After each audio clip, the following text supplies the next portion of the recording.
In the tapestry of life, change is the artist, ceaselessly painting new colors and crafting new paths. Imagine for a moment a ship set sail on the vast ocean, guided solely by the direction of the wind. If the wind doesn't change, the ship's course remains unaltered. Similarly, in the grand voyage of our lives, if we do not harness the winds of change, our destination remains unchanged. Under this, why we resist change? It's comfortable, familiar, like an old friend whose presence we find comforting, yet limiting. But here's a thought. The most significant growth often occurs in unfamiliar territory. You see, life doesn't reward us for staying stationary. It's in the movement, in the dance of change, where we find our greatest potential. Consider the majestic oak tree, which once was just a small corn. That acorn had to undergo transformation, a change to reach its full stature and beauty. And isn't that the essence of life? The beauty of transformation, the journey from what we are to what we have the potential to become. Now think about the times when change knocked on your door. Did you welcome it with open arms? Or did you bolt the door, hoping it would pass? It's natural to fear the unknown, to cling to the comfort of the now. The now was once an unknown future, a series of changes that brought you here. Change isn't just about big leaps. It's in the small steps, the daily decisions. It's choosing a salad over fast food, waking up an hour earlier to exercise, reading a book instead of watching television. These small changes accumulate, like snowflakes on a winter's night, until one morning you wake up and find the world has transformed under a blanket of snow. Life is in constant motion, and we must move with it. Imagine if the world ceased to change. No more sunsets, no more seasons. A perpetual state of sameness. Doesn't sound very appealing, does it? Change is the essence of life, the force that brings about new days and new seasons. So, as we stand here at the brink of possibilities, embrace change.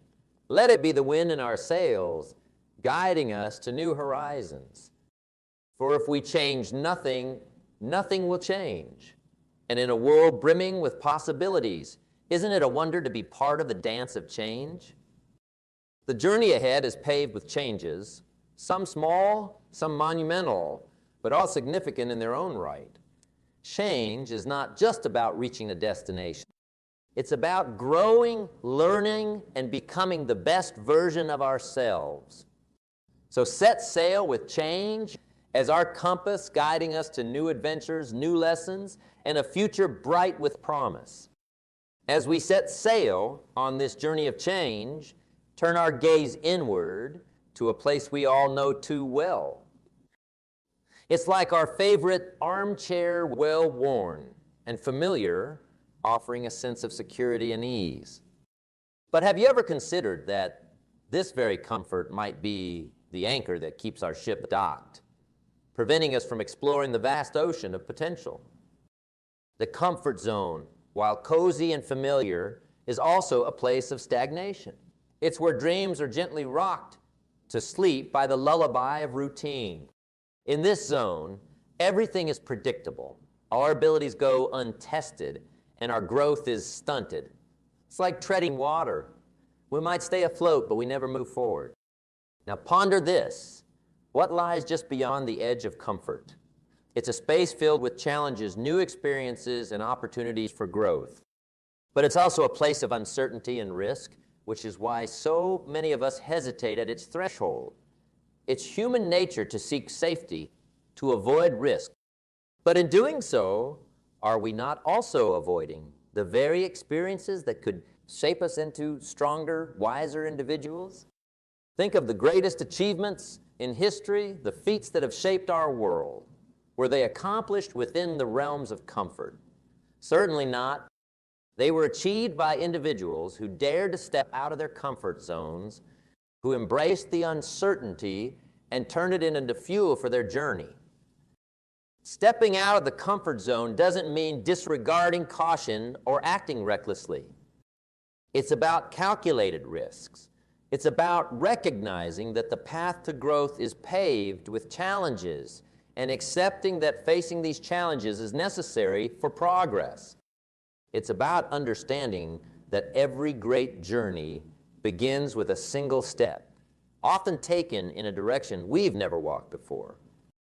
Imagine if a caterpillar refused to leave its cocoon, clinging to the familiarity of its silk chamber.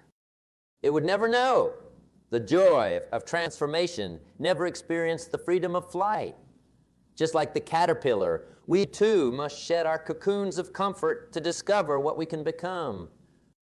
But how do we step out of this comfort zone? It begins with a mindset shift. We must view challenges not as insurmountable obstacles, but as opportunities for growth and learning.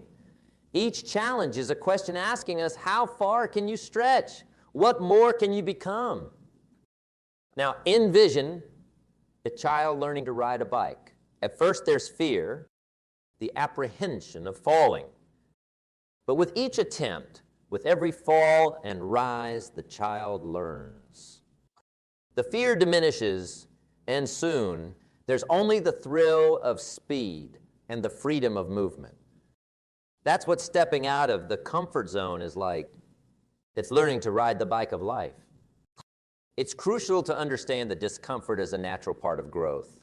When we exercise, we push our muscles to the point of discomfort to make them stronger. The same principle applies to our personal and professional growth. We must exercise our capacity for change, push our boundaries, and in doing so, we become stronger, more resilient. But let's also address the inevitable, the fear of failure.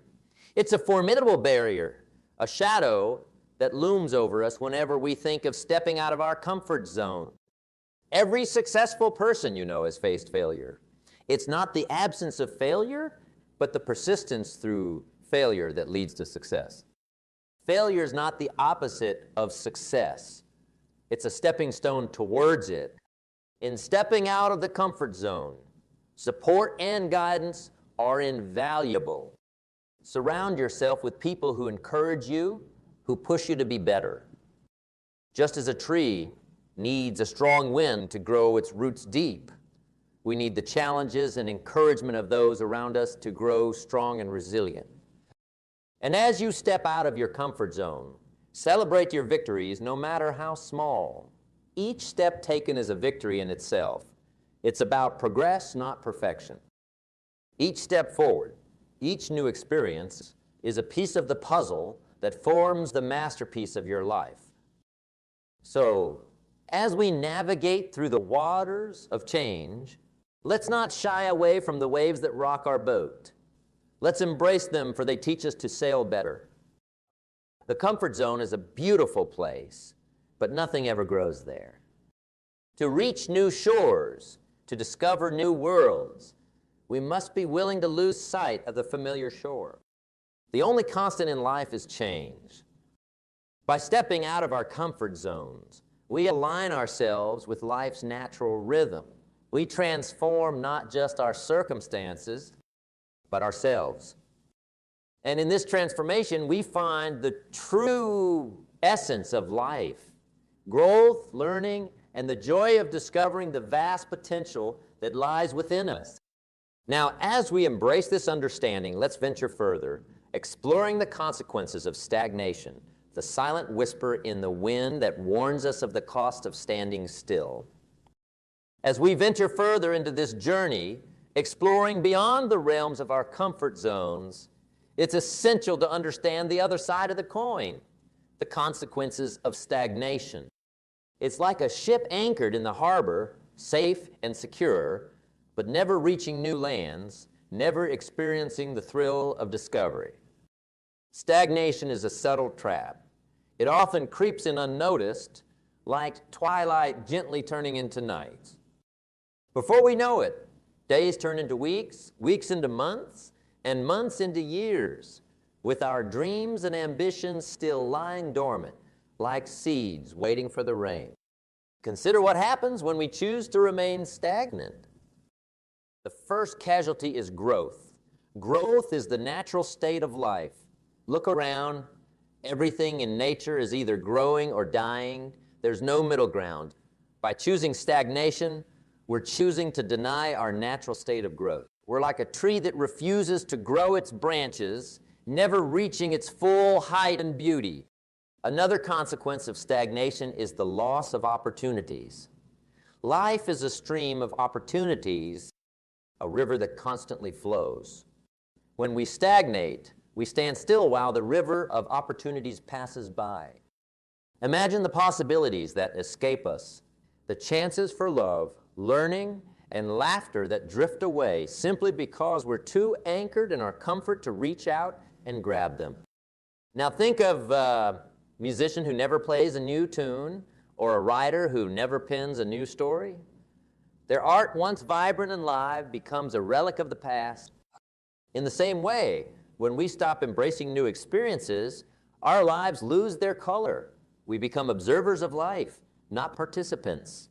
The richness of life lies in its diversity, in the new songs we sing, the new stories we write with each day. Stagnation also leads to a diminishing of our potential. Each of us has a wellspring of potential within us, waiting to be tapped. But potential is like a muscle. It needs to be exercised to grow. By not challenging ourselves, by not stepping into new experiences, we leave this potential untapped. It's like having a field full of fertile soil and never planting a single seed. Another hidden cost of stagnation is the impact on our mindset. A stagnant mind becomes a breeding ground for doubt, fear, and negativity. Without new challenges and experiences to stimulate our thoughts, our minds can turn inward, dwelling on what's missing rather than what could be. This mindset can seep into all areas of our life, affecting our relationships, our work, and our happiness. Moreover, stagnation can lead to regret. One of the heaviest burdens to carry in life is the weight of the words, "What if?" What if I had taken that chance? What if I had spoken my truth? What if I had followed my dream? These questions, born from moments we didn't seize, can haunt us. The pain of regret is far greater than the pain of failure. We can always learn from failure, but we can never reclaim a missed opportunity. But not forget, stagnation doesn't just affect us individually. It impacts everyone around us. When we choose not to grow, we also withhold our contributions to the world. We all have unique gifts and talents that, when shared, can make a significant impact. By not reaching our full potential, we deny the world our unique light. So as we contemplate the stillness of stagnation, that life is movement. It's a dance of change, a symphony of experiences waiting to be played. We are here to grow, to learn, to love, and to share. Stagnation is the pause in the melody of life. But the music is always playing, inviting us to join in once more.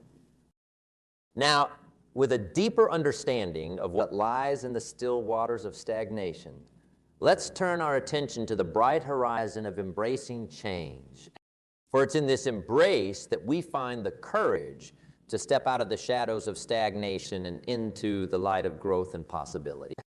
Turning our gaze towards the horizon of change, let's contemplate embracing change for personal growth.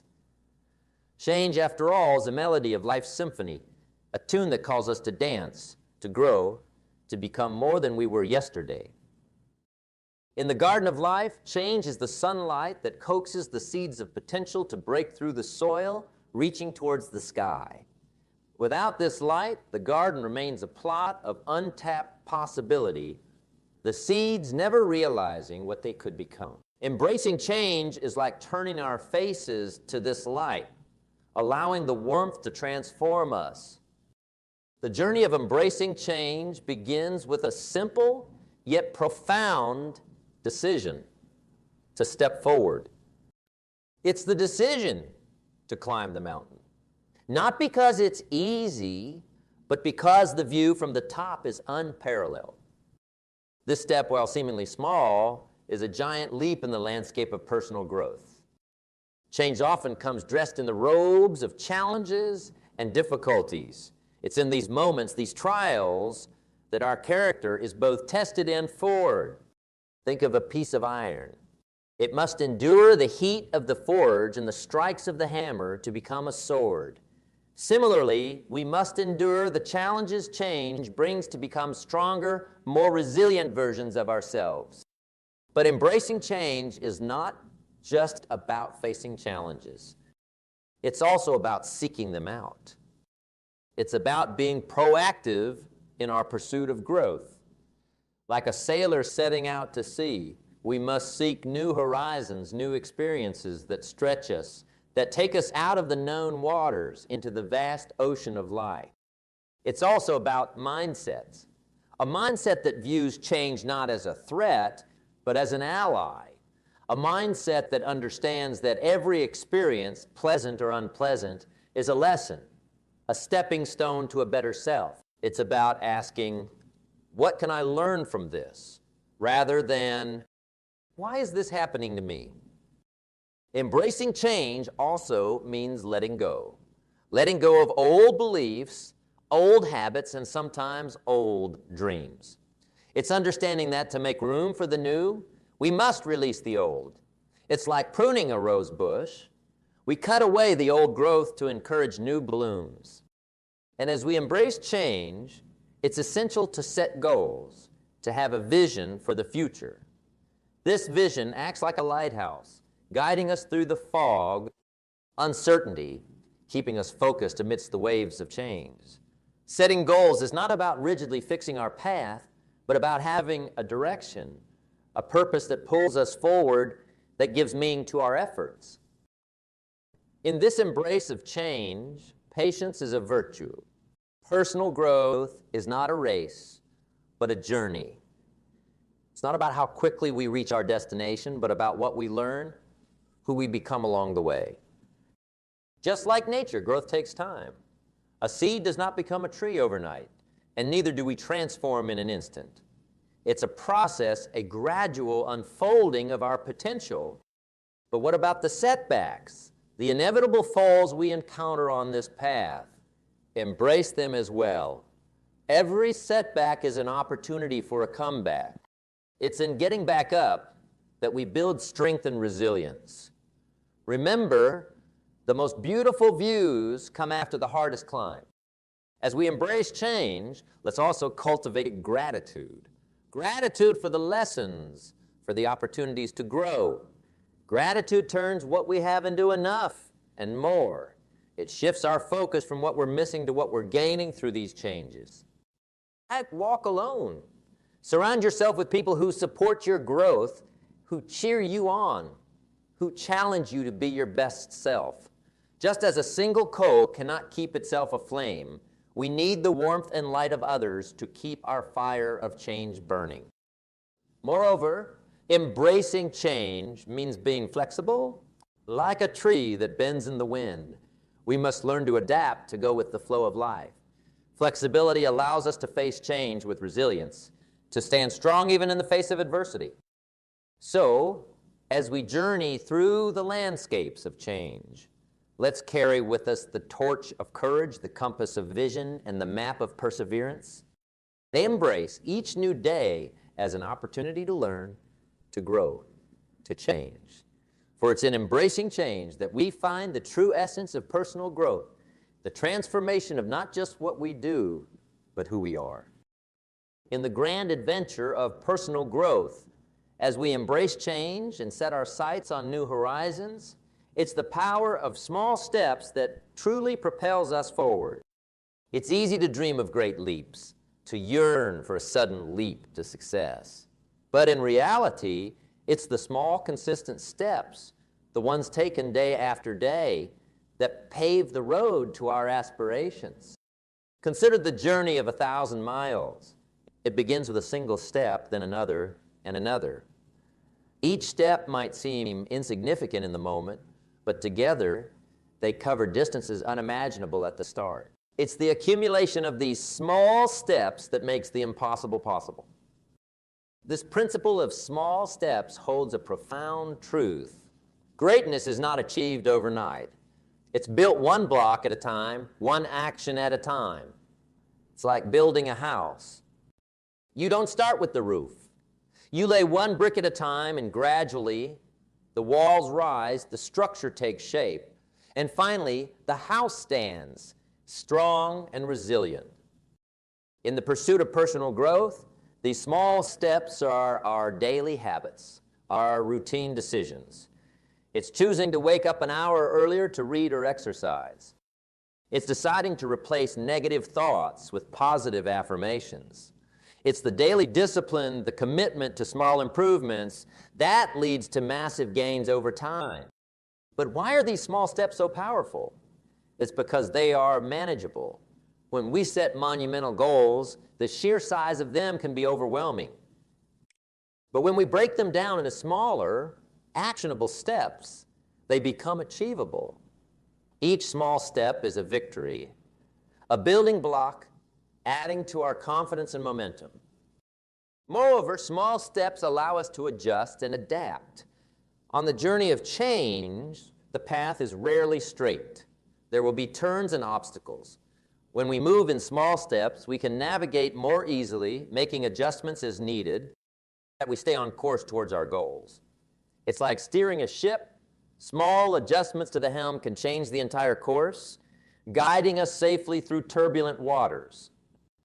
The power of small steps is also in their ability to transform mindset. Each small accomplishment reinforces our belief in ourselves. It tells us, yes, I can do this. This positive reinforcement is crucial. It turns the daunting journey of change into a series of manageable, achievable tasks. It's the difference between looking up at a steep mountain from the base and climbing it one step at a time. With each step, the summit gets a little closer, a little more attainable. Small steps also cultivate persistence. It's easy to be enthusiastic at the start of a journey, but the real challenge is in maintaining that enthusiasm. Small steps keep us engaged. They provide us with constant feedback, a sense of progress that fuels our motivation. It's the persistence in these small steps, the refusal to give up, that eventually leads to success. In the realm of personal growth, the power of small steps is also about consistency. It's not the sporadic leaps, but the consistent daily actions that lead to lasting change. Consistency is the key that unlocks the door to transformation. It's the steady drip of water that eventually wears away stone, not a sudden deluge. But how do we ensure that our small steps are leading us in the right direction? It starts with having a clear vision, a roadmap for where we want to go. Each small step should be a deliberate move towards that vision. It's like setting a series of waypoints on a journey, ensuring that each step is taking us closer to our destination. As we embark on this journey of small steps, also embrace patience. Change, especially meaningful and lasting change, takes time. It's like planting a garden. You sow the seeds, water them, and then wait. The growth happens beneath the surface, unseen, until one day the first green shoots break through the soil. Your efforts, those small daily actions, will bear fruit in time. Celebrate every small step. Each one is a triumph, a testament to our commitment and effort. Let's not underestimate their power, for it's the small steps compounded over time that lead to the greatest changes in our lives.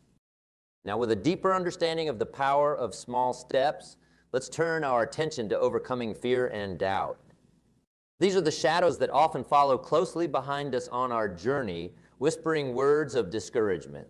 But just as the sun disperses the morning mist, we too can learn to dispel these shadows, stepping into the light of confidence and courage. In this journey of transformation and growth, we now arrive at a crucial crossroad, overcoming fear and doubt. These are the silent whispers in the night, the unseen barriers that often hold us back more than any physical obstacle ever could. Fear and doubt are like shadows, always lurking, ready to cloud our minds and hearts when we least expect it. They whisper words of caution, reminding us of past failures, magnifying the risks of the unknown. But let us remember, fear and doubt are not realities.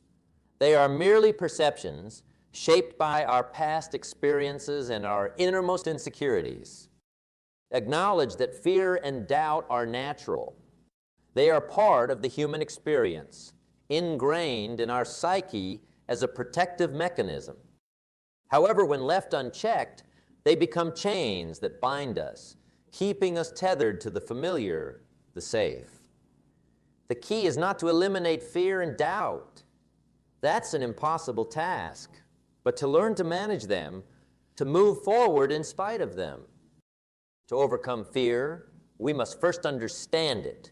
Fear often comes from the unknown, from a lack of understanding. The more we know about something, the less frightening it becomes. It's like turning on a light in a dark room. The shadows that once seemed menacing now reveal themselves to be harmless objects. Education and knowledge are the lights that dispel the darkness of fear. But understanding alone is not enough. We must also confront our fears. It's like learning to swim. You can't do it from the shore. You have to get into the water. Start small, take gradual steps, but start. With each step, with each small victory, the grip of fear loosens and our confidence grows. Doubt, on the other hand, is often a product of our inner critic, a voice that questions our abilities and undermines our confidence. It's the voice that says, you can't do this, or you're not good enough. To overcome doubt, we must learn to trust in ourselves, to believe in our abilities and our worth. One powerful way to overcome doubt is to cultivate a positive mindset. Surround yourself with positivity, positive people, positive environments, positive thoughts. Just as a plant needs sunlight to thrive, our minds need positivity to grow and overcome doubt. Affirmations, gratitude practices, and mindfulness are tools that can help nurture this positive mindset. Another critical aspect is to embrace failure as part of the journey. Failure is not the opposite of success. It's a stepping stone towards it. Every failure is a lesson, a chance to learn and grow. When we change our perspective on failure, seeing it as a teacher rather than a foe, doubt begins to lose its power. It's like a child learning to walk. Each fall is not a failure. Moreover, building a support system is vital in overcoming fear and doubt. Surround yourself with mentors, friends, and family who believe in you, who encourage you and remind you of your strengths and potential. Just as a tree is bolstered by the forest around it, we too gain strength from the support of those around us. It's also crucial to set realistic goals and celebrate the small victories. Each achievement, no matter how minor it may seem, is a testament to our abilities, a blow to the shadow of doubt. It's like climbing a mountain. Each step upward diminishes the voice that says you can't make it to the top. In overcoming fear and doubt, let's not forget the power of resilience. Resilience is the ability to bounce back from setbacks, to face challenges head on. It's not about not falling. It's about getting up every time you fall. It's in this resilience that we find the courage to face our fears and silence our doubts. Remember to be kind to ourselves. Overcoming fear and doubt is not an overnight process. It requires patience, perseverance, and self-compassion. It's about taking one step at a time, knowing that each step, no matter how small, is a move in the right direction. Carry with us the torch of courage and the shield of resilience. Let's remind ourselves that fear and doubt are but shadows, and we are the light that can dispel them. As we journey through the landscape of personal transformation, having learned to navigate the terrains of fear and doubt, we arrive at a pivotal point, creating a vision for the future. This vision is the lighthouse guiding us through the foggy seas of uncertainty, the compass that points us towards our true north. The art of creating a vision for the future begins with the power of imagination. Imagination is the canvas on which we paint the picture of our desired future. It's about allowing ourselves to dream, to envision a life not limited by current circumstances or past failures. Just as an architect draws a blueprint before the foundation is laid, our vision is the blueprint for our life's masterpiece. But this vision must be clear, detailed, vivid. It's not just about vague aspirations, but painting a picture so real, so tangible, that you can almost touch it. Imagine the life you want in vivid colors. Where are you? What are you doing? Who are you with? This clarity of vision acts as a beacon, guiding our decisions, our actions, our steps. However, vision without action is merely a dream. Therefore, the next step is to set goals, milestones that mark the path to our vision. These goals break down our vision into achievable steps, transforming the intangible into tangible. They are the stepping stones across the river of challenges, leading us to the shores of our desired future. Setting these goals requires a balance of ambition and realism. They should stretch us, push us out of our comfort zones, but also be attainable. It's like aiming for the stars, but building a ladder to reach them, one rung at a time. Each goal achieved is a step closer to the vision, a validation of our efforts and capabilities. In this pursuit, embrace the power of writing down our goals and vision. Writing brings clarity, commitment, and a tangible form to our thoughts. It's a contract with ourselves, a constant reminder of what we're striving for. Just like a captain charts a course before setting sail, our written goals chart the course of our journey. But creating a vision for the future is not just about personal gain. It's about how this vision contributes to the world around us. How does your vision serve others? How does it make the world a better place? Our greatest fulfillment comes not from what we achieve for ourselves, but from what we contribute to others. Our vision should be a tapestry that interweaves our dreams with the threads of community, service, and shared success. Alongside setting goals, visualizing success is a powerful tool. Visualization is not mere daydreaming. It's a deliberate practice of mentally picturing ourselves achieving our goals, experiencing success. It's like rehearsing for a grand performance. The more vividly we can imagine our success, the more real it becomes in our mind, the more achievable it feels. As we create this vision for the future, let's also be flexible. Life is unpredictable, and sometimes our visions need to adapt to changing circumstances. Flexibility is not about compromising our dreams. It's about adjusting our sails to the winds of change, finding new paths to the same destination. Moreover, in creating this vision, let's surround ourselves with inspiration. Seek out stories of those who've achieved their dreams. Immerse yourself in environments that uplift and motivate. Be in the company of dreamers and doers, those who see the world not just as it is, but as it could be. The future is not something we enter. The future is something we create. It's not a distant land to be reached, but a reality to be shaped, crafted with each decision, each action we take today. Our vision for the future is a living, breathing entity evolving as we grow, as we learn, as we navigate the journey of life. In creating this vision, patience is essential. Just like a seed planted in the soil, it takes time for a vision to germinate, to break through the ground and reach towards the sky.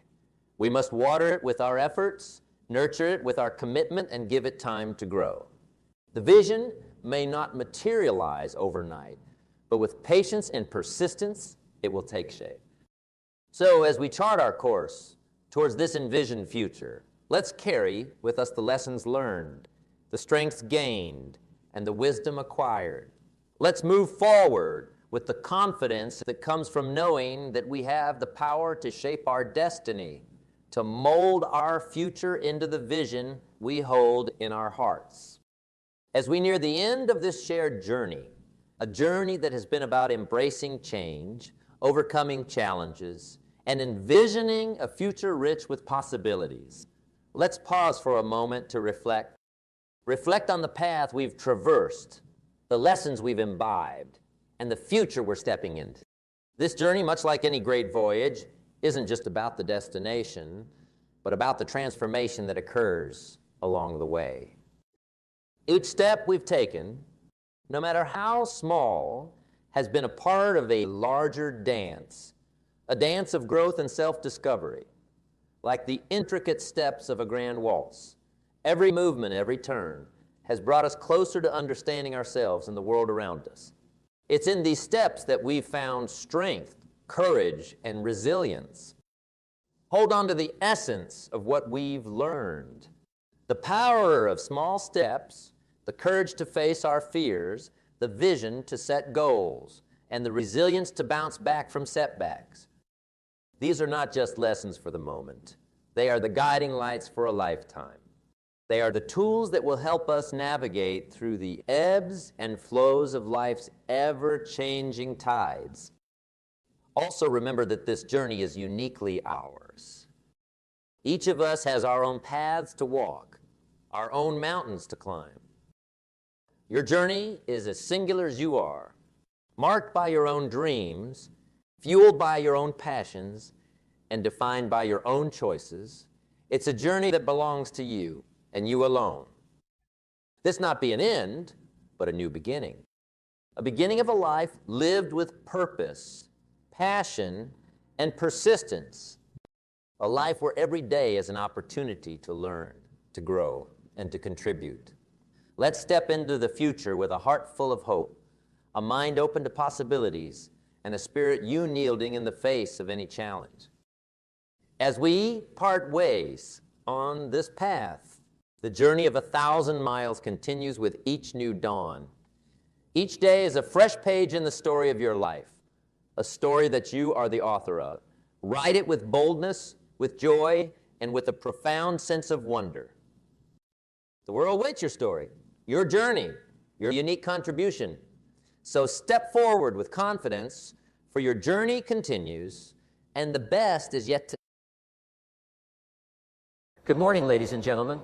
Today, I want to take you on a journey of self-discovery and transformation. A journey that has the power to open your most filled-up perspective and propel you towards becoming the most powerful version of yourself. In a world filled with endless distractions and demands, it's easy to lose sight of our true potential.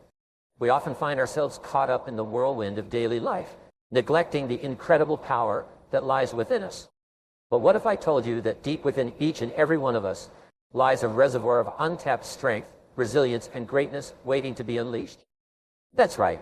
The key to opening your true power lies not in external circumstances or validation from others, but in harnessing the power of your own mind and spirit.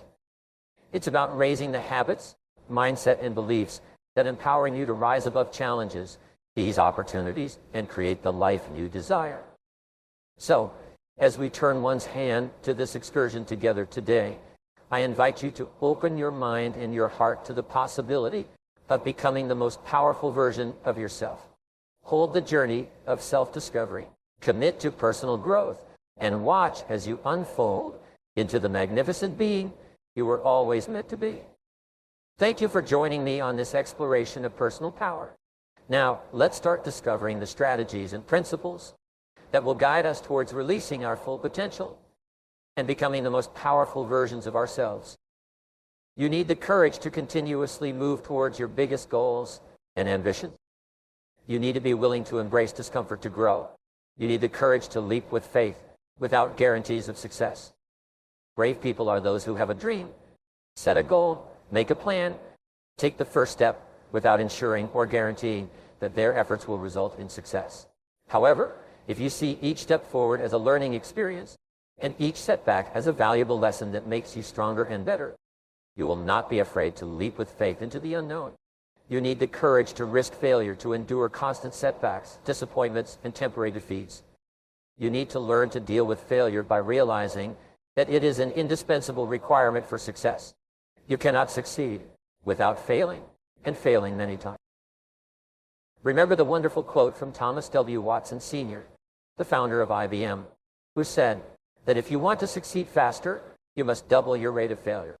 He said that success lies on the other side of failure.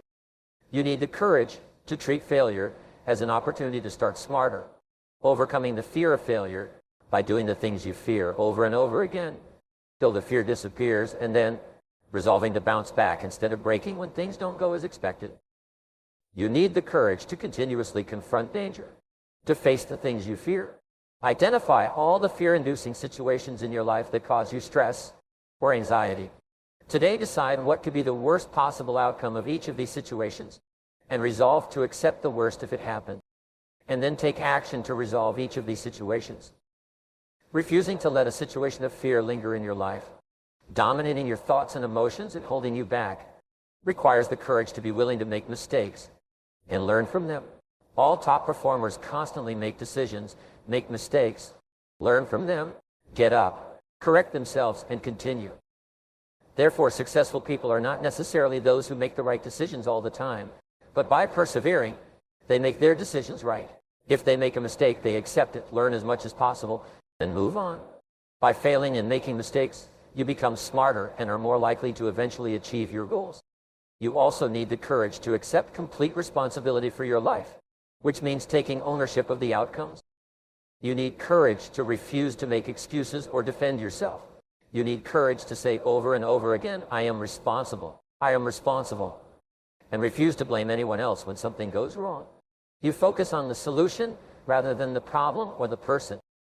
You ask what we do from here, what is the next step? What is the solution? What action should we take?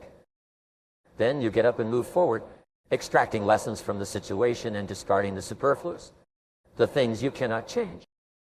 The last courage you need is the courage to persist more than anyone else. Persistence is the quality that will ultimately guarantee your success. Your willingness to persist through every adversity can be your greatest asset. The ability to persist is the main quality for success in all areas of life. It can be the factor that ensures your success in the end. If you refuse to give up, you must eventually succeed. As in baseball, you will never hit a home run unless you keep swinging. In 30 years of studying successful people, I've discovered one fact, time and time again. No one was defeated until they accepted defeat as a reality. No one can defeat you except yourself. Decide what you really want in life, financial independence, and then decide that you will persist until you succeed. You will never give up until you achieve it. Make the decision, close the door behind you, and decide that you will never give up. Failure is not an option. So overcome procrastination with a very simple method that was developed by Clement Stone when he was young and built a fortune of $500 million. And this is one of the central principles of his life. Simply, every morning when you wake up, repeat to yourself over and over again, do it now, do it now, do it now. When you have the tendency to procrastinate, program your subconscious mind with this automatic condition command. Do it now, do it now, do it now. The key to overcoming procrastination is to develop a sense of urgency. Be the type of person who gets things done quickly. One way to do this is to break down the task, what's called slicing the salami. Take the task and divide it into small parts and then do one piece at a time. Say over and over again, do it now, do it now, do it now. Did you know that less than 2% of the population has a sense of urgency, and there's no example of a successful person anywhere who doesn't have a sense of urgency? If you only develop a sense of urgency, that alone will propel you to the top ranks in a very short period of time. In a study conducted among 104 CEOs 2 years ago, they were asked what qualities would put a person on the fast track in their career. You know what the conclusion was? 2 qualities: the ability to prioritize, choosing relevant over irrelevant, and the ability to finish work quickly. If all you do is prioritize and finish work quickly, that alone will set you apart from 80 to 90% of the people you work with. Delegate everything you can. What does delegating mean? Delegating is very simple. It means that whatever your hourly rate is, let's say your goal is to earn $50,000 a year. If you work 8 hours a day, That's $1.25 per hour. So you are a $1.25 per hour person. The only way to earn $1.25 per hour is if you do $1.25 or more worth of work. And the only way to do $1.25 per hour work or more is if you take anything that anyone earning less than you per hour can do, $1.20, $1.15, $1.10, $1.05, and so on, and delegate it. The general conclusion is that if you can't delegate, if you can't have other people do lower priority things for you, you can't grow, you can't develop, you can't succeed. Delegation requires a key word: clarity. The reason people don't delegate is because they have delegated and other people have failed. But the main reason people don't carry out the task you've given them is due to lack of clarity. But when you delegate, here are the keys. First of all, think carefully about what you want done and write it down. Secondly, choose the right person to do it. Don't give an important task to an incapable person. Thirdly, make crystal clear what you want done and when you want it done. And fourthly, check, review, inspect, stay on top of it to make sure it gets done on time. Never assume that something will be done on time. I read something years ago on a big billboard that said, "Assumption is the root of all errors." Never assume that someone or something will be done on time unless you verify it yourself. Step out of your comfort zone. Courage, my friends, lies in stepping boldly into your discomfort zone. That realm where you feel awkward, uncertain, and at times utterly alone. The comfort zone, I tell you, is the archenemy of human potential. It lulls us into complacency, coaxing us to remain stagnant, even when we're dissatisfied with our circumstances. But let me ask you this: is mediocrity truly what you seek? Is a life of average performance what you aspire to? No, I say, set your sights higher. Have a dream of greatness and excellence in every aspect of your life. Identify your goals, chart your course, and commit to mastering each crucial skill along the way. You see, my friends, you may be just one skill away from unlocking the door to unparalleled success in your career. Now, here's a question that has the power to transform your trajectory. What skill, if honed to excellence, would have the greatest positive impact on my career? Consider this question deeply, my friends. Search within your soul, for the answer lies within you. Struggle guidance from mentors, peers, and loved ones, for their insights may illuminate your path. Once you've identified that pivotal skill, my friends, devote yourself wholeheartedly to its mastery. Remember, as the old saying goes, inch by inch, anything is possible. Break down daunting tasks into manageable steps and take action, one step at a time. Confucius wisely reminds us, a journey of 1,000 miles begins with a single step. So, my friends, summon your courage, embrace discomfort, and take that first step towards greatness. The road ahead may be challenging, but with persistence, determination, and dedicated focus, you will rise above adversity and claim the success you deserve. Go forth, my friends, and dare to be great. Your destiny awaits. This is a great strategy for overcoming procrastination and getting more done faster. You can achieve the biggest task of your life by disciplining yourself and take only one step at a time. Your job is to go as far as you can see. Then you will see enough to go further and accomplish a great task. You must take the step with faith and have complete confidence that your next step will soon become clear to you. Remember the wonderful advice: leap and the net will appear. A great life or a great career is built by doing one task at a time, quickly and well, and then moving on to the next task. Financial independence is achieved by saving a little money each month, year after year. Health and fitness are achieved simply by eating a little less and exercising a little more every day and month after month. You can overcome procrastination and achieve extraordinary things simply by taking the first step, starting towards your goal, and then moving forward step by step. Now, here's how you can put this idea into action. Select any goal, task, or project in your life where you've been procrastinating, and simply take a step towards its completion right away. Sometimes all you need to do to start is to sit down and make a list of all the steps you'll need to take to eventually complete the task. Then just start and complete one item on the list, and then another, and so on. You'll be surprised at what you'll eventually achieve. One of the best ways to overcome procrastination and get more done faster is to have everything you need at hand before you begin. When you're fully prepared, you're like a loaded weapon or an archer with an arrow ready to be shot. You just need a little mental push to start your most valuable tasks. Start by clearing your desk or workspace so that you only have one task in front of you. If necessary, put everything on the floor or on the table behind you. Gather all the information, reports, details, papers, and work materials you'll need to complete the job. Have them at hand so you can reach them without getting up or moving around much. Set up your workspace to be comfortable, appealing, and conducive to working for long periods. Make sure especially that you have a comfortable chair that supports your back and allows your feet to rest flat on the floor. The most productive people take the time to create a workspace where they enjoy spending time. Cleaner and tidier your workspace is before you start, the easier it will be for you to begin and move forward. When you feel ready to start, assume the body language of high performance.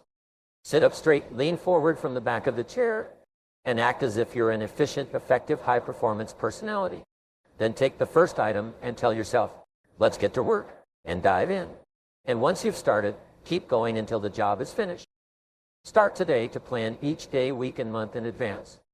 Take a notebook, a sheet of paper, or use your smartphone and make a list of everything you need to do in the next 24 hours.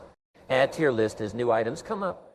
Make a list of all your projects, the big multitasking jobs that are important for your future. Then organize all your main goals, projects, and tasks by priority, determining what is most important and in what sequence it should be done, what comes first, what comes next, and so on. Start with the end in mind and work backward. Think on paper and always work from a list. You'll be surprised at how much more productive you become and how much easier it is. Apply the 80-20 rule to everything. We always have enough time if we use it correctly. The 80-20th rule, also called the Pareto principle in honor of the Italian economist Vilfredo Pareto, is one of the most useful concepts in time management in life. Pareto noticed that people in his society seemed to naturally divide into what he called the vital few, the top 20% in terms of money and influence, and the trivial many, the bottom 80%. Later, he found that virtually all economic activity was subject to this principle. For example, this principle says that 20% of your activities will account for 80% of your results. 20% of your clients will account for 80% of your sales. 20% of your products or services will account for 80% of your profits. 20% of your tasks will account for 80% of the value of what you do, and so on. This means that if you have a list of 10 things to do, 2 of those things will turn out to be worth much more than the other 8 put together. Each of the 10 tasks may take the same amount of time to complete, but 1 or 2 of those tasks will contribute 5 or 10 times the value of any other. Often, a single task may be worth more than the other 9 combined. This task is invariably the one you should do first. You can guess which items the average person is most likely to procrastinate on. The sad reality is that most people procrastinate on the top 10 or 20% of items, which are the most valuable and important, the vital few. Instead, they busy themselves with the less important 80%, the trivial many, which contribute very little to results. They focus on activities, not achievements. Often you see people who seem to be busy all day but seem to achieve very little.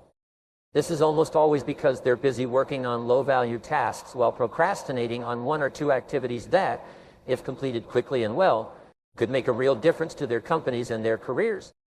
The most valuable tasks you can do each day are usually the most difficult and complex, but the reward for completing these tasks efficiently can be tremendous. For this reason, you must firmly refuse to work on tasks from the bottom 80% while you still have tasks from the top 20% to do. Before starting work, always ask yourself, is this task in the top 20% of my activities or the bottom 80%? Resist the temptation to tackle small things first. Remember that what you choose to do over and over again eventually becomes a habit that's hard to break. If you choose to start your day working on low-value tasks, you'll soon develop the habit of always starting and working on low-value tasks. This is not the kind of habit you want to develop or maintain. Low-value tasks are like rabbits. They multiply continuously and you never catch up. The hardest part of any important task is starting in the first place. Once you really start working on a valuable task, you'll naturally be motivated to continue. A part of your mind loves being busy working on meaningful tasks that can really make a difference. Your job is to continually feed this part of your mind, motivate yourself. Just thinking about starting and finishing an important task motivates you and helps you overcome inaction. The fact is that the time required to complete an important job is often the same as the time required to do an unimportant job.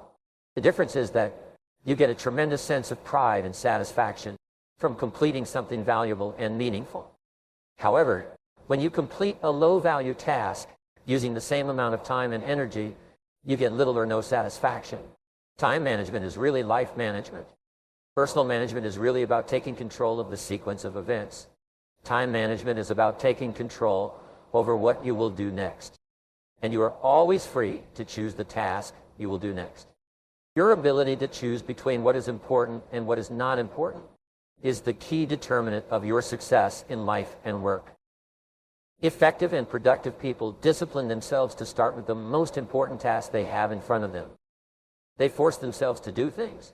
Whatever the result, they achieve much more than the average person, and they are much happier. This should be your method of work too. Use the ABCDE method continuously.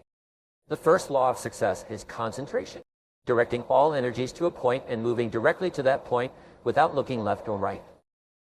William Matthews. The more time you spend planning and prioritizing before you start, the more important things you will do and the faster you will accomplish them once you start.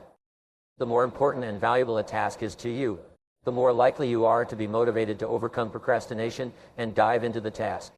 The ABCDE method is a powerful prioritization technique that you can use every day. This technique is so simple and effective that it alone can make you one of the most efficient people in your field. The strength of this technique lies in its simplicity. Here's how it works. You start with a list of everything you have to do for the next day. Then you place an A, B, C, D, or E next to each item on your list. Before starting the first task, an A task is defined as something very important, something you must do.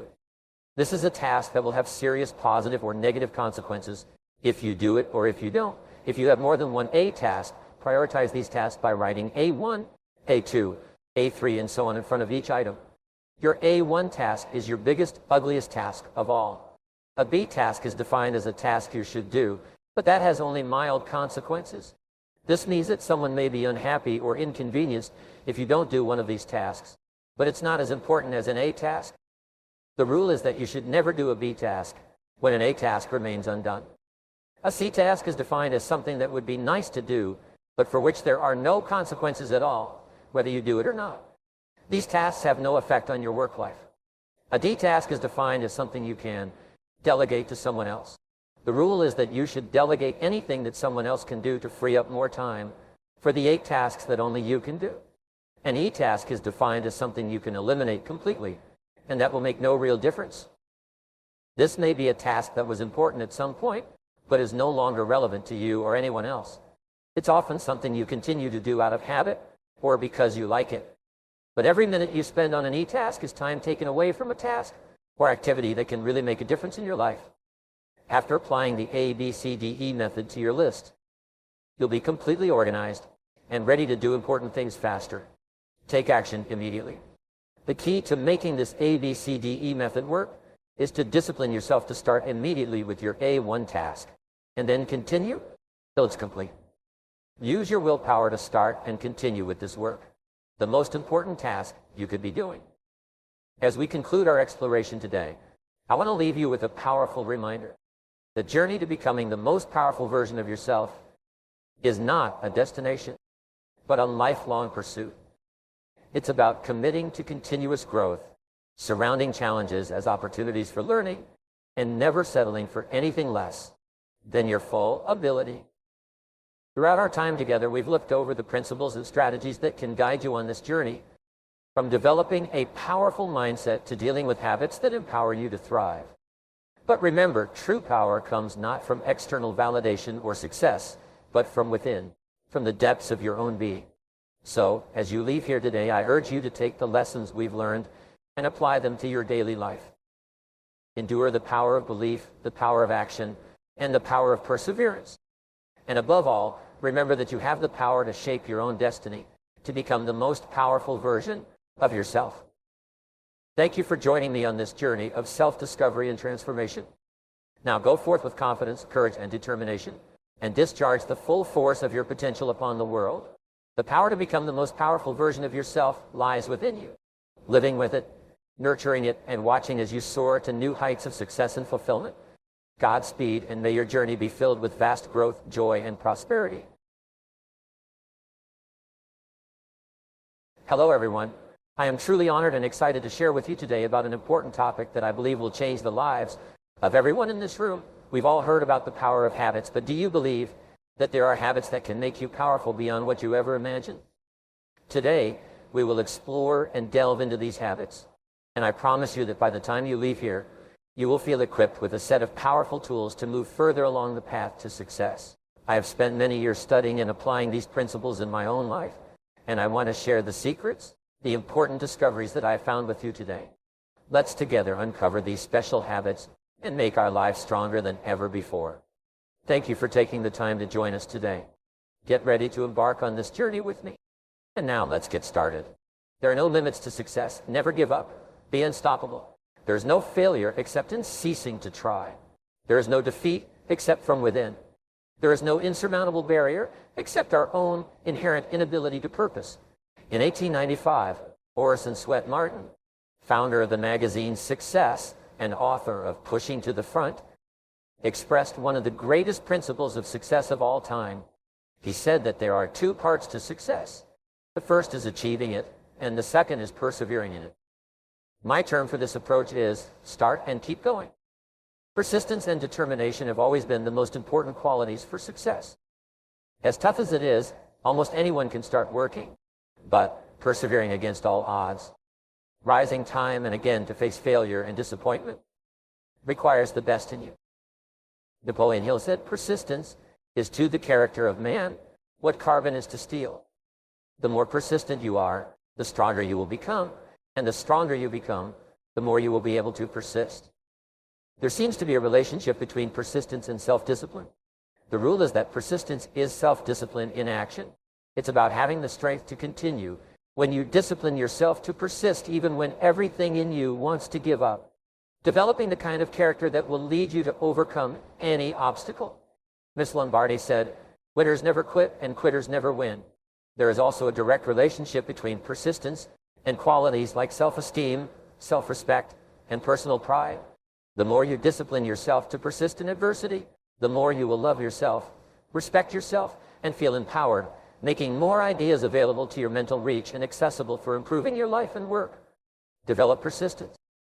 Persistence is a habit, and like any habit, you can develop it within yourself through practice and repetition. Every act of persistence and self-discipline strengthens every other act of persistence and self-discipline.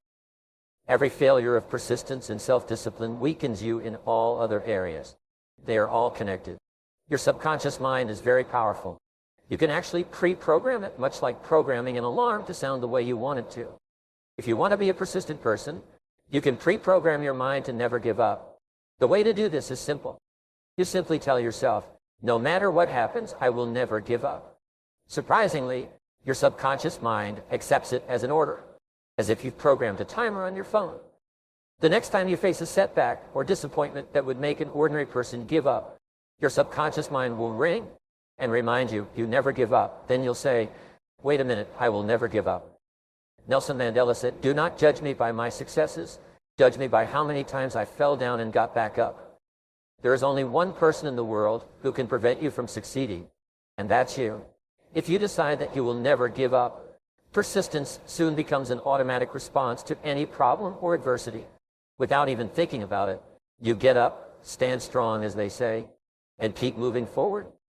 Knowing the importance of persistence for lasting success, I practiced this pre-programming on my children as they grew up. Throughout their young lives, I told them the same thing, to each of them, over and over. I know one thing about you, you never give up. And it worked. My children are happy, healthy adults with good self-esteem, busy and engaged with their families and jobs, and they never give up. It's not part of their worldview. They never quit. At a certain age, they took control of their programming. Instead of having to say, you never give up regularly, they simply told themselves, no matter what happens, I never give up. Be unstoppable. One of the attendees at my seminars once asked me what I believed to be the most important quality for success in life. I thought about it for a moment and replied, the quality of being unstoppable. How do you become unstoppable? You simply repeat to yourself, I am unstoppable, over and over again. Then, no matter what happens, you won't stop until you've reached your goals. Previously, I mentioned that a major turning point in my life was when I learned about goals. Shortly after that, I had a second turning point. It was when I discovered that it's possible to learn any skill, quality, or habit you want to achieve any goal you set for yourself. You can learn to be persistent just as you can learn any subject. Wow, there are no limits. You're not a static human being. You're a human being in process, constantly evolving and developing. In the direction of your dominant thoughts, you can become anyone you want to be, with any skill or habit you wish to develop. There are no limits, except those you impose on yourself. When you decide to be a confident, competent, self-disciplined, and persistent person, and you practice and develop yourself every day, there are no limits to what you can be, do, or have. In the exciting months and years ahead, you will start working with confidence and continue until you reach the greatness for which you were born. It's a great time to be alive. There's never been more opportunities for more people to create new businesses, careers, and be successful as there are today. The number of millionaires and billionaires is growing faster than at any other time in human history. You have more natural talent and abilities than you could use in 100 lifetimes. There is very little you cannot achieve if you are clear about your goals, develop written plans, and work on them until you achieve them. You are in charge of your life. You are responsible. As a wise man once said, don't go out and have a good day. Instead, go out and make a good day. The secret to success has always been the same. Start and continue. If you can do these two things every day, there are no limits to what you can achieve. Just do it. All success comes from the completion of tasks, from starting a job and completing it as soon as possible. Like other habits, procrastination is a learned behavior. It starts in early childhood and increases with age. The habit of procrastination in adults is perhaps the main reason for low performance and failure in all areas. Abraham Lincoln said, "Things may come to those who wait, but only things left by those who hustle." To overcome procrastination, you must go to the extreme with immediate action again and again, almost as a lifestyle, until procrastination is replaced with the quick completion of tasks. Everyone procrastinates, only in different things. The best time managers procrastinate as much as the worst. However, the most productive people procrastinate on the least valuable things in 80% of tasks, representing only 20% or less of results. Average people, on the other hand, procrastinate on 20% of activities that represent 80% of the value of everything they do. From now on, practice creative procrastination. Consciously decide not to do low-value activities until you complete high-value activities. What's stopping you from overcoming procrastination? Identify the factors that make you procrastinate today and think about how many of them apply to you. Number one, lack of clarity. If you don't have clarity or aren't sure about the most important things to do, you'll end up doing low-value or worthless things. 95% of success in life comes from having total clarity of your most important goals and the most important things you can do every minute to achieve them. 2, lack of ambition. How much do you want it? If you don't have an intense desire or a big enough reason to start and finish a task, you'll never do it. You'll fill yourself with excusitis and keep telling everyone and yourself that you'll soon start working on that big goal. 3, lack of priorities. Because you haven't planned or organized your task by sequence and priority, you often feel unsure about what to do first.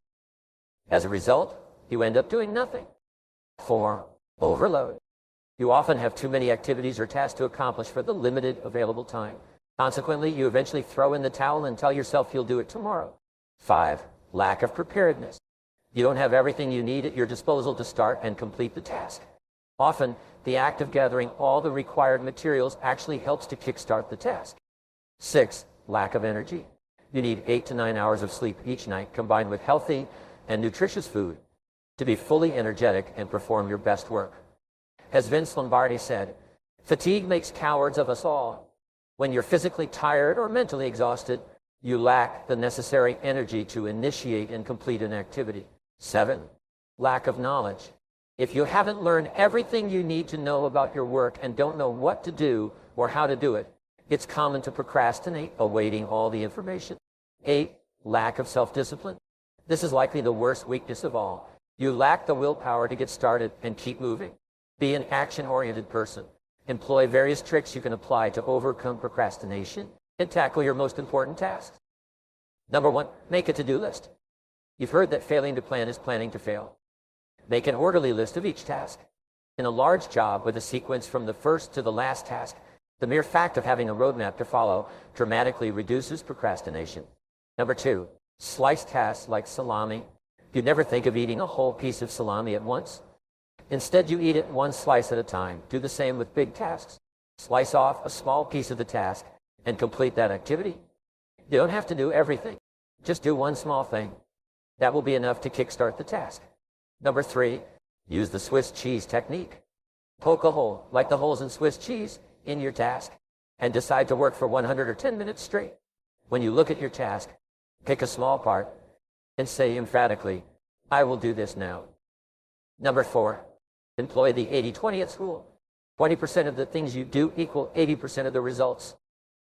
Identify the 20% of activities that would yield 80% of your success in this project. Sometimes the first 20% of activities you do, such as planning and organizing, equate to 80% of the entire task. Number 5, reward yourself. Set up a reward schedule for initiating, working on, and completing a specific task. Reward yourself with a cup of coffee for completing one thing on your list. Reward yourself with a stretching break for making 10 client calls. Reward yourself with a dinner for reaching a financial or numerical goal. Number 6, promise others. Tell others that you are going to perform a particular activity within a specified time frame. When you know that others are watching you and you have committed to completing a task within a specific time, you will be more motivated to start, continue, and finish the work. Number 7, start immediately. Work on an important task first thing every morning before checking your email, phone, or messages. Number 8, focus on each task. Choose your most important task and start it first thing in the morning. Then work until the task is 100% completed. This is called single handling, simple management, one of the most powerful management techniques ever developed. Feel like a winner when you complete a task, even if it's small. You feel a rush of endorphins, you feel happy and motivated, you feel stimulated to start your next project and experience that happy feeling of accomplishment again. In hindsight, the best reputation you can create is one of speed and reliability. When people have full confidence that they can assign you a task and forget about it entirely due to your reputation for completing tasks, you become a magnet for bigger, more important, and better tasks. When people know that regardless of the goal, you will initiate it and continue until it is completed, your future is guaranteed. How to find an opportunity in a crisis. Brian Tracy said, "It's not what happens to you in life that determines how you feel, it's how you respond to what happens." Two people can have the same experience, but one will overcome it, let it go. They'll forget about it and move on with their day or their life. The other person will be devastated, angry, resentful, and often unhappy for an extended period of time. The same event, two different reactions. Your natural state is to be happy, healthy, joyful, and full of emotions for being alive. You should wake up every morning eager to start the day. You should feel wonderful about yourself and your relationships in life as a mature, functioning adult. You should do things every day that allow you to move forward towards realizing your full potential. You should be grateful for all your blessings in every area of your life. If this is not the case, it's because you are not thinking correctly about life. Fortunately, what you will learn today in this video can be very helpful in getting you back on the right track. Get comfortable and share this video on your social networks. Let's get started. It gives meaning to everything you see. Nothing is but thinking makes it so. Shakespeare said, "The quickest way to transform from negative to positive and free yourself from unhappy experiences of the past is to decide to view your past in a different way." When you practice the law of the situation and swap a positive thought for a negative one, your emotions change almost instantly. Many people spend decades complaining about things their parents did when they were growing up. That was true in my case. I remember once when I was in my early 30s and dating a young woman. During dinner, I started reminiscing and complaining about my father for the mistakes he made with me during my childhood. The young woman, quite smart, stopped me and asked, "Brian, are you glad to be alive?" I said, "Of course, I really enjoy my life." She then said, "Well, your father brought you here, so stop complaining." I remember being momentarily stunned and then realizing she was right. From that day on, I never complained again. No matter what your parents did, they brought you here. They gave you the greatest gift of all your life. You can always be grateful to them for that. Here's an exercise for you. Imagine that somewhere in the universe there is a great power that loves you and wants the best for you. This great power wants you to be happy, healthy, and fulfilled. It wants you to be successful and prosperous. This great power also knows that you can reach higher levels of happiness, joy, and pleasure. only by learning certain essential lessons along the way. And it knows that you have a stubborn nature. You won't learn unless it hurts. You can't learn to read or observe others' experiences. You can learn only when you feel physical, emotional, or financial pain. It takes pain to get your attention so that you can learn the lessons you need to learn. Therefore, in order to teach you, to train you, and to guide you towards your higher good, this great power sends you lessons, each accompanied by pain, so that you listen and pay attention. Norman Vincent Peale once said, when God wants to send you a gift, he wraps it up in a problem. The bigger the gift God wants to send you, the bigger the problem he wraps it in. When you view every problem or difficulty you have in your life as containing some kind of gift, you start to see things differently. The challenge for most people is that they experience the pain, but they are so busy complaining and blaming others that they never see the gift. Now let's delve into a powerful exercise that can transform how you perceive setbacks and difficulties in your life. Think about all the problems you have in your life right now. Now imagine that this great problem has been sent to you containing a gift in the form of a lesson you need to learn so that you can be happier and more successful in the future. What is that lesson? One of the most powerful ways to change your thinking and your life is to look for the valuable lesson in every problem or difficulty you encounter. The most amazing thing is that if you look for a lesson in a setback or difficulty, you will always find at least one lesson and sometimes many more. Exercise. List 3 setbacks or temporary failures you have experienced in your life. Now you can interpret them and see them as learning experiences. What are the valuable lessons that the great power was trying to send you? When you think about your biggest problem today, which usually involves another person, ask yourself, what is the lesson I need to learn from this problem or difficulty? Your first response will generally be simple and superficial. Maybe it should be more of this or less of that. But now comes the most important part. Ask yourself, what else is the lesson I need to learn in this situation? Go deeper this time. The lesson will be more important and meaningful, if not painful. Perhaps you need to start doing something different or stop something altogether. Then ask again, what else is the lesson I need to learn? You go even deeper. As you continue to ask this question, the lessons will become increasingly relevant and useful and often also more painful. Finally, if it's a significant problem in your life that you've been struggling with for a long time, you will reach the true lesson you need to learn. Usually, you need to change, get out of something, or remove it from your current life.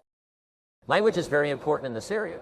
The words you choose to interpret an event can trigger positive or negative thoughts, feelings, emotions, and reactions. Words can make you happy or sad, encourage you or discourage you, excite you or depress you. Rest. One of the fastest ways to change your mind from negative to positive when something goes wrong is to change your vocabulary. For example, instead of the word problem, use the word situation. A problem is negative. It immediately evokes images of loss, delay, and inconvenience. But the word situation is neutral. When you say, here we have an interesting situation, there is no negative emotional charge associated with the word. As a result, you remain calm, clear-headed, and more capable of facing any situation. An even better word is challenge. Instead of reacting to a difficulty as if it were a problem or a personal attack against you or your company, say, we have an interesting challenge to face. A challenge is something you face. It brings out the best in you. It is positive and uplifting. We eagerly await challenges that make us expand and become better by overcoming them. The best word to describe a problem is opportunity. Instead of thinking of problems or difficulties from now on, talk about the unexpected setbacks in your life as challenges or opportunities. An opportunity is something we all want and eagerly anticipate. It's amazing how many of your best opportunities first appear as problems and difficulties. Many people have experienced what is called a near-death experience. Usually in the midst of surgery, they die, their heart stops, and their brainwave activity ceases. Fortunately, the miracles of modern medicine revive them and bring them back to life on the operating table. Many of these people have reported a similar experience after they have died. First, they saw themselves dead on the operating table, with doctors and nurses struggling to revive their body. The second thing these people report is a tremendous sense of peace and relief. Nothing in their previous life seems important. They are never again completely relaxed and experience a sense of bliss. Thirdly, they report seeing a distant bright light that begins to move faster and faster as they move toward this light. The feeling of peace, happiness, and euphoria increases. They feel completely relaxed and in harmony with the universe. As the light becomes brighter and brighter, the fourth common occurrence reported by people who have undergone a near-death experience is that on the other side they are asked two questions. What have you learned in this life, and how have you increased your capacity to love in this life? Then, back on the operating table, the surgical staff revives the body and brings it back to life. Suddenly, the person feels as if they are being sucked back, away from the light, at an increasing speed. In a way, everything turns black. The next thing people remember is waking up in a hospital room with family members and medical staff surrounding them. So now we know, at the end of your life, there is a final exam. We even know the questions on that exam. Throughout our lives, one of the main goals is to develop excellent answers to those questions. This is the big business of life. Having these good answers, what have you learned, and how have you increased your capacity to love? And on the other hand, I want to talk to you about how important the power of positive thinking is. In fact, the idea that your mind can change your world seems too good to be true. I can assure you, however, that I have experienced and witnessed the good that can come from having a positive mindset. Both positive and negative thoughts are powerful, but they have opposite results. Today, I want to talk to you about how both can impact you and how the power of positive thinking can truly transform every aspect of your life. Positive thinking means seeking solutions and expecting to find them. You don't ignore problems, but instead of complaining about them or letting them dominate you, you actively seek ways to overcome them. You take responsibility for your life consistently because you understand that you control how your life progresses. A positive thinker finds benefits or the silver lining in challenges and expects things to turn out well. Having a positive attitude means you have an optimistic outlook.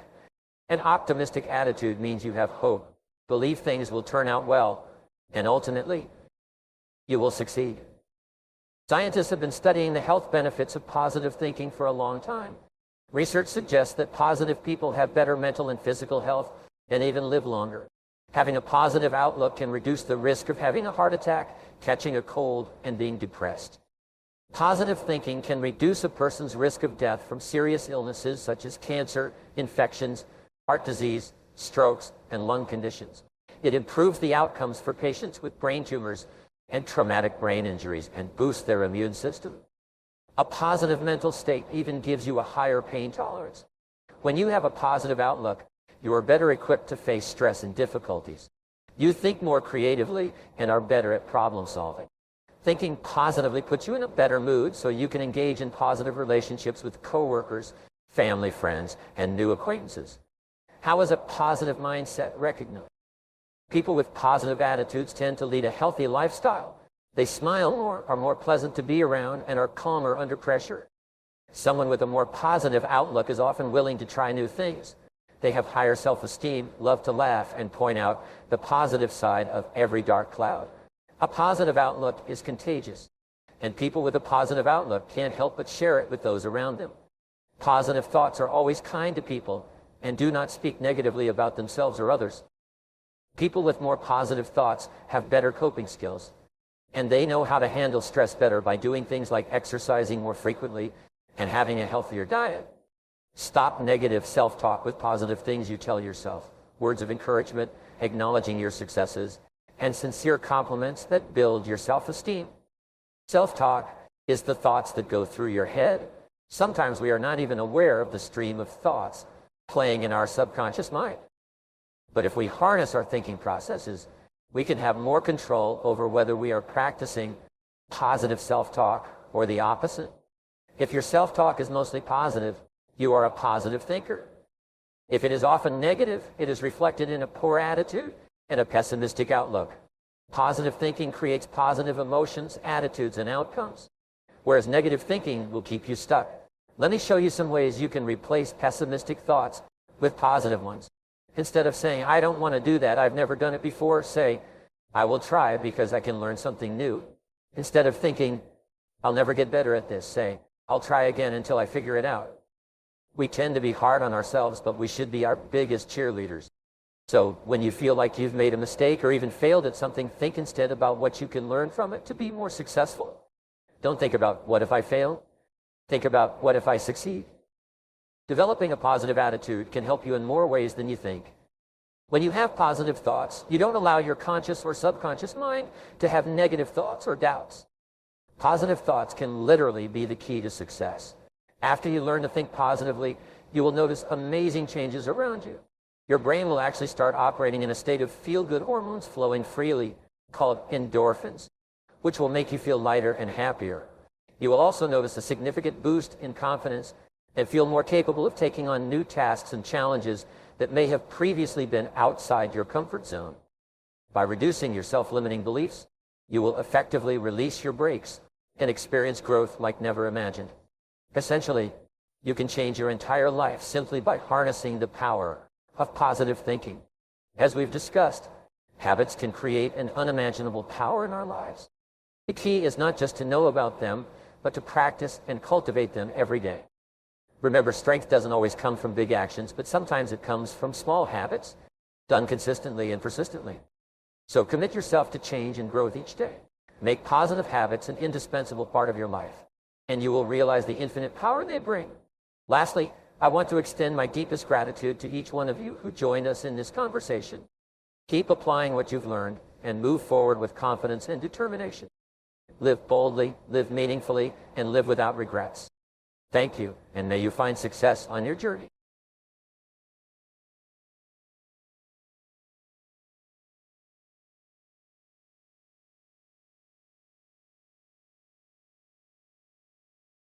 Welcome, seekers of greatness. Today we embark on a journey of self-discovery and transformation, a journey fueled by the power of habits that have the potential to propel you beyond the limits of your imagination. In a world brimming with possibilities, it's easy to feel overwhelmed by the vastness of our dreams and aspirations. But what if I told you that there are specific habits you can cultivate to not only reach, but surpass your wildest dreams? Imagine a life where every action you take, every decision you make, leads you closer to your most audacious goals. A life where success is not just a distant dream, but a tangible reality. A reality that exceeds even your own expectations. That, my friends, is the promise of the habits we'll explore today. From the moment you wake up to the final moments before you drift off to sleep, these habits will serve as your guiding lights, illuminating the path to greatness. They will empower you to break free from the shackles of mediocrity and embrace the extraordinary potential that lies within you. As we journey together, I invite you to open your mind and heart to the infinite possibilities that await. Let go of any doubts or limitations that have held you back in the past, and dare to imagine a future where success knows no bounds. So, are you ready to embark on this transformative journey? Are you ready to discover the habits that will take you beyond what you ever imagined possible? If so, let's dive in and unlock the secrets to a life of unparalleled success, fulfillment, and joy. The more responsibility you accept, the more control you have. The more control you have, the greater freedom you have. You're about to hear a speech that will change your life by Brian Tracy. Relax, take notes, and watch this entire video so you don't miss anything that could have a big impact on your life. In life, you decide to be responsible or irresponsible. Being irresponsible, the top 10% of people, is being fully responsible. These are leaders, and you can be a leader without followers. You can be a leader without a team. A leader is a person who behaves like a leader, and a leader is someone who assumes total responsibility. Total responsibility. The more responsibility you accept, the more control you feel you have over your life. Not just physical and financial control, but emotional control. You feel like you're in charge. The more control you have, the more freedom you have. If you were to ask people why they want to start their own business, why they want a lot of money, if you ask them again and again, the final question they will always give you is to be free. We all want to be free. We love freedom. No human being has ever said, "I have too much freedom. Please take it away." There are politicians who believe that voting members of the public have too much freedom and believe they have been elected to take away that freedom through taxes and regulations. But there is never a person who says, "I have too much freedom. Please tax my income. Please regulate and limit my behavior so that I do things you believe are good for me." When you put it that way, nobody would ever say that, and yet this is one of the great dilemmas of the day. So the more responsibility you accept, the more control you have, and the more freedom you have, the more positive emotions you have. There is a direct one-to-one link between responsibility and control, freedom and positive emotions. At the lower end of the spectrum, irresponsibility leads to a lack of control, feeling out of control, a lack of freedom. You feel controlled by other people, and you have negative emotions. I spent hours and several years of my youth studying the concept of negative emotions. This is one of the most important work ever done, based on people from all over the world, because the only thing standing between you and a fabulous life are negative emotions, fear, and negative emotions. If you don't have negative emotions, since nature abhors a vacuum, what will your mind be filled with? If you don't have negative emotions, the mind doesn't stay empty. What will fill it? It will be filled with positive emotions, love, happiness, joy, and exhilaration. The big business of life is to eliminate negative emotions, and eliminating negative emotions is the key to unlocking the power of your subconscious and superconscious mind. How do we do it? Well, I found out how, and it works like a dam. We say here the trick of negative emotions. Now, this is my creation, the tree of negative emotions. It's something I designed. And in the tree of negative emotions, what you have here, and then you have the trunk, and then you have the root system. Here's the ground. In the tree of negative emotions, the fruits of the tree of negative emotions grow, which are anger, fear, doubt, and then there's envy, the green-eyed monster. Then there's envy. You know, envy is the main motivating force behind most modern politics. Those who have less envy, those who have more, and vote for people who promise to take it away. And then there's its twin sister, resentment. Oh, envy and resentment go hand in hand, arm in arm. And then there's self-doubt, and there are all kinds of fears. And there are about 54 negative emotions, and these are like trees. These are like fruits on the trees. So how do you get rid of negative emotions? Well, we say the first thing you do is you starve the roots to death, because if you starve the root system, the tree will wither and die. So there are two essential factors that maintain negative emotions, that create them and keep them alive. Justification. It's when you say, I'm entitled to this negative emotion because of what this person did, and what this person said, and what this person told me. At that time, I'm justified. And what we do is we continually talk, we have an ongoing conversation, thinking of all the reasons we're justified in being angry, upset, and negative about this person. All we think is, I'm entitled to this emotion. The other factor that creates negative emotions is identification. Identification is taking things personally. If we can't take things personally, then what happens is we can't attach any negativity to them. If it's not personal, for example, if someone robbed a store in Bangladesh 2 weeks ago and took all the money from poor people, we don't suffer any negative emotion because we don't take it personally. We look at unfortunate experiences that happen in the world, earthquakes and tsunamis and so on, but we don't get excited about them because they don't really affect us. How many people went to bed rioting, crying over the Japanese tsunami and the closing of the nuclear reactor? We read about it in the newspaper, and then just watch something else on TV. Went to the comic section or sports. For us, there's no emotion associated with it because we don't take it personally.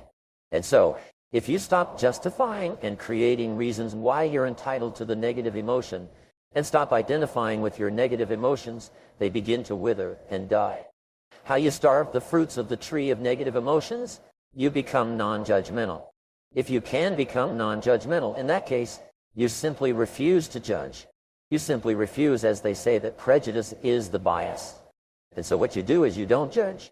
In the Bible, which is a book that gives many insights into peace of mind, it says, do not judge lest you be judged, for with the judgment you use, you will be judged also.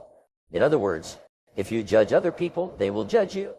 So what you do is you don't judge, and if you don't take a side or an opinion, you have no associated emotion. You completely disconnect the emotion. So when you hear something, don't get upset or angry about it. Just don't judge. You say, well, let's look at all the facts. I have worked with great leaders whose companies face tremendous crises, and in all cases they remain as calm as water. They are calm and passive and don't judge. They say, well, let's see exactly what happened.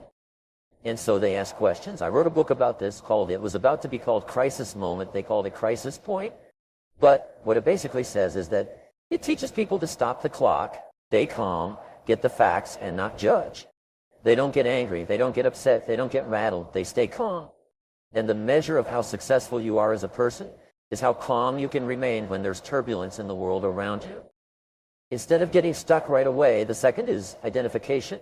Don't take things personally, and so we say here we become non-judgmental. And secondly, we disidentify. Bonding is non-bonding. It is only when we bond to an outcome, when we bond to money, when we bond to a relationship or bond to a job. It is only when we bond and get emotionally attached that it can cause us some unhappiness, anger, or resentment, or negativity. That's why it's so important to step back and emotionally detach from it so as not to get upset about it and say, well, it's just like thinking about things that happened in the past. We say, well, things just happen, as simple as that. Things just happen. And you say things just happen. Well, this happened. Yes, things happen. You know, the old rhyme with what happens. Yes, things happen. And if you can say that, then you stay calm. Now, here's an interesting point. Calmness is what leads to peace of mind. Calmness is also coextensive with self-esteem, confidence, effectiveness, and creativity. When you emotionally engage in anything, all your higher creative mental powers are shut off, and you go back to fight or flight. Your limbic system, fear, anger, and so on. As long as you emotionally engage, you can't think clearly. There's a line from Francis Bacon that says, it makes a man not able to be true to his own ends in any way. In other words, we get so excited about it that the key is to stay calm. That's why they say, take a deep breath, count to 10, stay calm, detach, get the facts, don't get upset, don't get involved. Well, that's how negative emotions are eliminated. You'll find that people who don't have negative emotions are much calmer and more positive than others. However, there's something even better, and that's that the key to getting rid of negative emotions is to cut the trunk of the tree, which is blame. Blame is at the root of 99% of negative emotions. If we remove blame, we cut the tree. It's almost as if these negative emotions were lights on a Christmas tree, and the Christmas tree is plugged into the wall. If you unplug one light from the Christmas tree from the wall, what happens to all the lights simultaneously? They all go out. And when you stop blaming, all your negative emotions stop. And as long as you're not blaming, your negative emotions stop. You have no negative emotions, and at that moment your mind begins to fill with positive emotions. So how do we stop blaming? Well, this is so simple and so powerful that it literally is life-changing for me. I still have to use it every day because your life is full of difficult people and unexpected setbacks. Of course it is. So the only question is not what happens. You can't change that. You can change how you respond, your responsibility. So nothing and no one makes you angry. There's no anger or negativity in a situation by itself that has no emotion attached, no more than a rock. Any emotion in a situation is emotion that you put into that situation by the way you interpret it for yourself, by the way you justify, identify, or blame.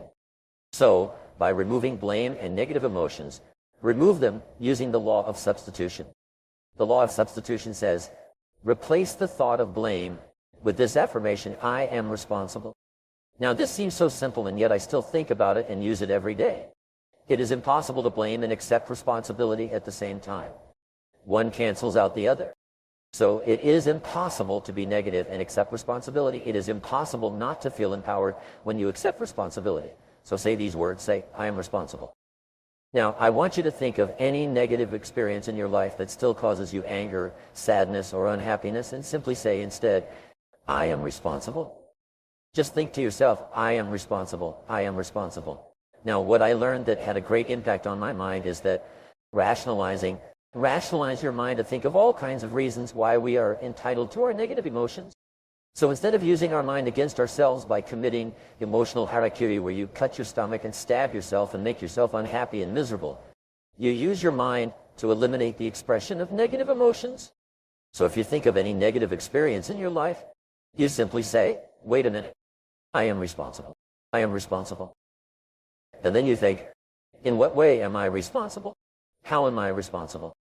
If you're dealing with a negative situation that you've had for a long time, the first time I recommend it, it's very difficult because you've fallen in love with your negativity and don't want it taken away from you. People don't want to give up their negativity, so you'll have to play with this idea and say, wait a minute, let's say you had a horrible relationship and the person treated you very, very badly and it ended in a terrible divorce and emotional stress. What you do is say, wait a minute, I am responsible, I am responsible. Now, how and in what way could I be responsible? Well, I got into the situation. I married the person when it was clear it wasn't going to work out. I stayed in the situation. In fact, even before I got married, I knew this wasn't good. But I did it anyway because my mother expected me to. and we had already sent out the invitations, and I could have backed out. 38% of people who get married say that if it weren't for all the people coming, they would have changed their minds already. I had this great experience. I was taking a taxi to the airport, and I told the driver, "Please take me to the airport." He said, "Where do you need to go?" I said, "Well, I'm going to Vancouver." He said, "It's nice to pick up someone who knows where they're going." And I said, "Really?" Last night I had a passenger who was very interesting. This woman called me to come to her house and pick her up. But I was supposed to go through the back alley and wait, and the passenger would come out. So I drove, found the address, and there were cars up and down on both sides of the street, lights on, a big party in full swing, and people everywhere having fun. So I said, "I'm going to go around the block." And he stopped in the alley and waited. About 5 or 10 minutes later, this woman came running out with her suitcases to the car and said, "Take me to the airport." He said, "Great." He started heading to the airport and asked, "Where are you going?" She said, "The first plane out in any direction, I don't care." He said, "Really?" He said, "I've never had that before." He said, "See all those people back there?" He said, "That was my wedding reception. I got married this afternoon and I knew I shouldn't marry that guy. And when I got home and I was taking off my clothes, changing after the wedding, I sat in my room and thought, my God, what a mistake I've made. This is really stupid." He said, "I'm getting out of here before it goes any further." He said, "Take me to the airport. I'll take the first plane in any direction." And so he did. And yet 38% of people who get married think this way. This is according to marriage counselors. By the way, they count couples. They find that around 38% on average, based on a study of 100,000 counseled couples, decide not to get married. My point is this. If you had a bad business deal, who got you into it? You did it to yourself. You made the decision. You made the choice yourself. You had some doubts, but you went ahead or didn't get enough information. In other words, use this brilliant mind of yours to think of all the reasons why you are responsible. And when you do that, you'll find that negativity begins to disappear, and you stop being negative about the other person. You say, "I'm an adult. I made some bad decisions. Now that was really dumb." And then you start telling yourself, "That was a dumb decision. I was really stupid to do that. If I had researched more, or had thought about it, or had listened to my intuition," and so on. Now you're using your mind to keep yourself calm, positive, and clear. And you keep saying, "Hey, I am responsible. I am responsible." And as you say, "I am responsible," you pull the plug of the negative emotions tree and all your negative emotions stop. This applies, by the way, to a negative situation in your life that still makes you angry when you think about it. If you apply this, within a few days, every time that memory arises, you'll cancel it by saying, "Wait a minute, I am responsible." In a few days, it will stop arising and eventually fade away and vanish. And you'll say, I haven't thought about that situation for 2 or 3 weeks. And when it comes up, you just brush it off. Like in the game of Wakamo, you just brush it off and you say, "Wait a minute, I am responsible." And it stops again. And soon it disappears forever. And as we come to the end of our journey, let us pause to reflect on the profound impact of the habits we've explored today. From the moment we set out, we embarked on a quest to uncover the keys to unlocking our fullest potential, to go beyond what we ever dared to imagine. Now, armed with the knowledge and wisdom gained along the way, we stand on the precipice of greatness, ready to seize the opportunities that await us. The habits we've uncovered are not mere routines, but powerful tools that have the potential to transform our lives in ways we never thought possible. As we bid farewell to this journey, let us carry with us the unwavering belief that we are capable of achieving greatness. Let us embrace these habits with open arms, knowing that they will guide us towards a future filled with success, fulfillment, and joy. But our journey does not end here. It is merely the beginning of a new chapter, one filled with endless possibilities and boundless opportunities. So as we part ways, I urge you to continue cultivating these habits with diligence and determination. May they serve as beacons of light in the darkest of times, guiding you towards your dreams with unwavering certainty. And may you always remember that the power to go beyond what you imagine lies within you. Thank you for joining me on this extraordinary journey. May your path be filled with abundance, joy, and endless success as you continue to pursue your dreams with passion and purpose.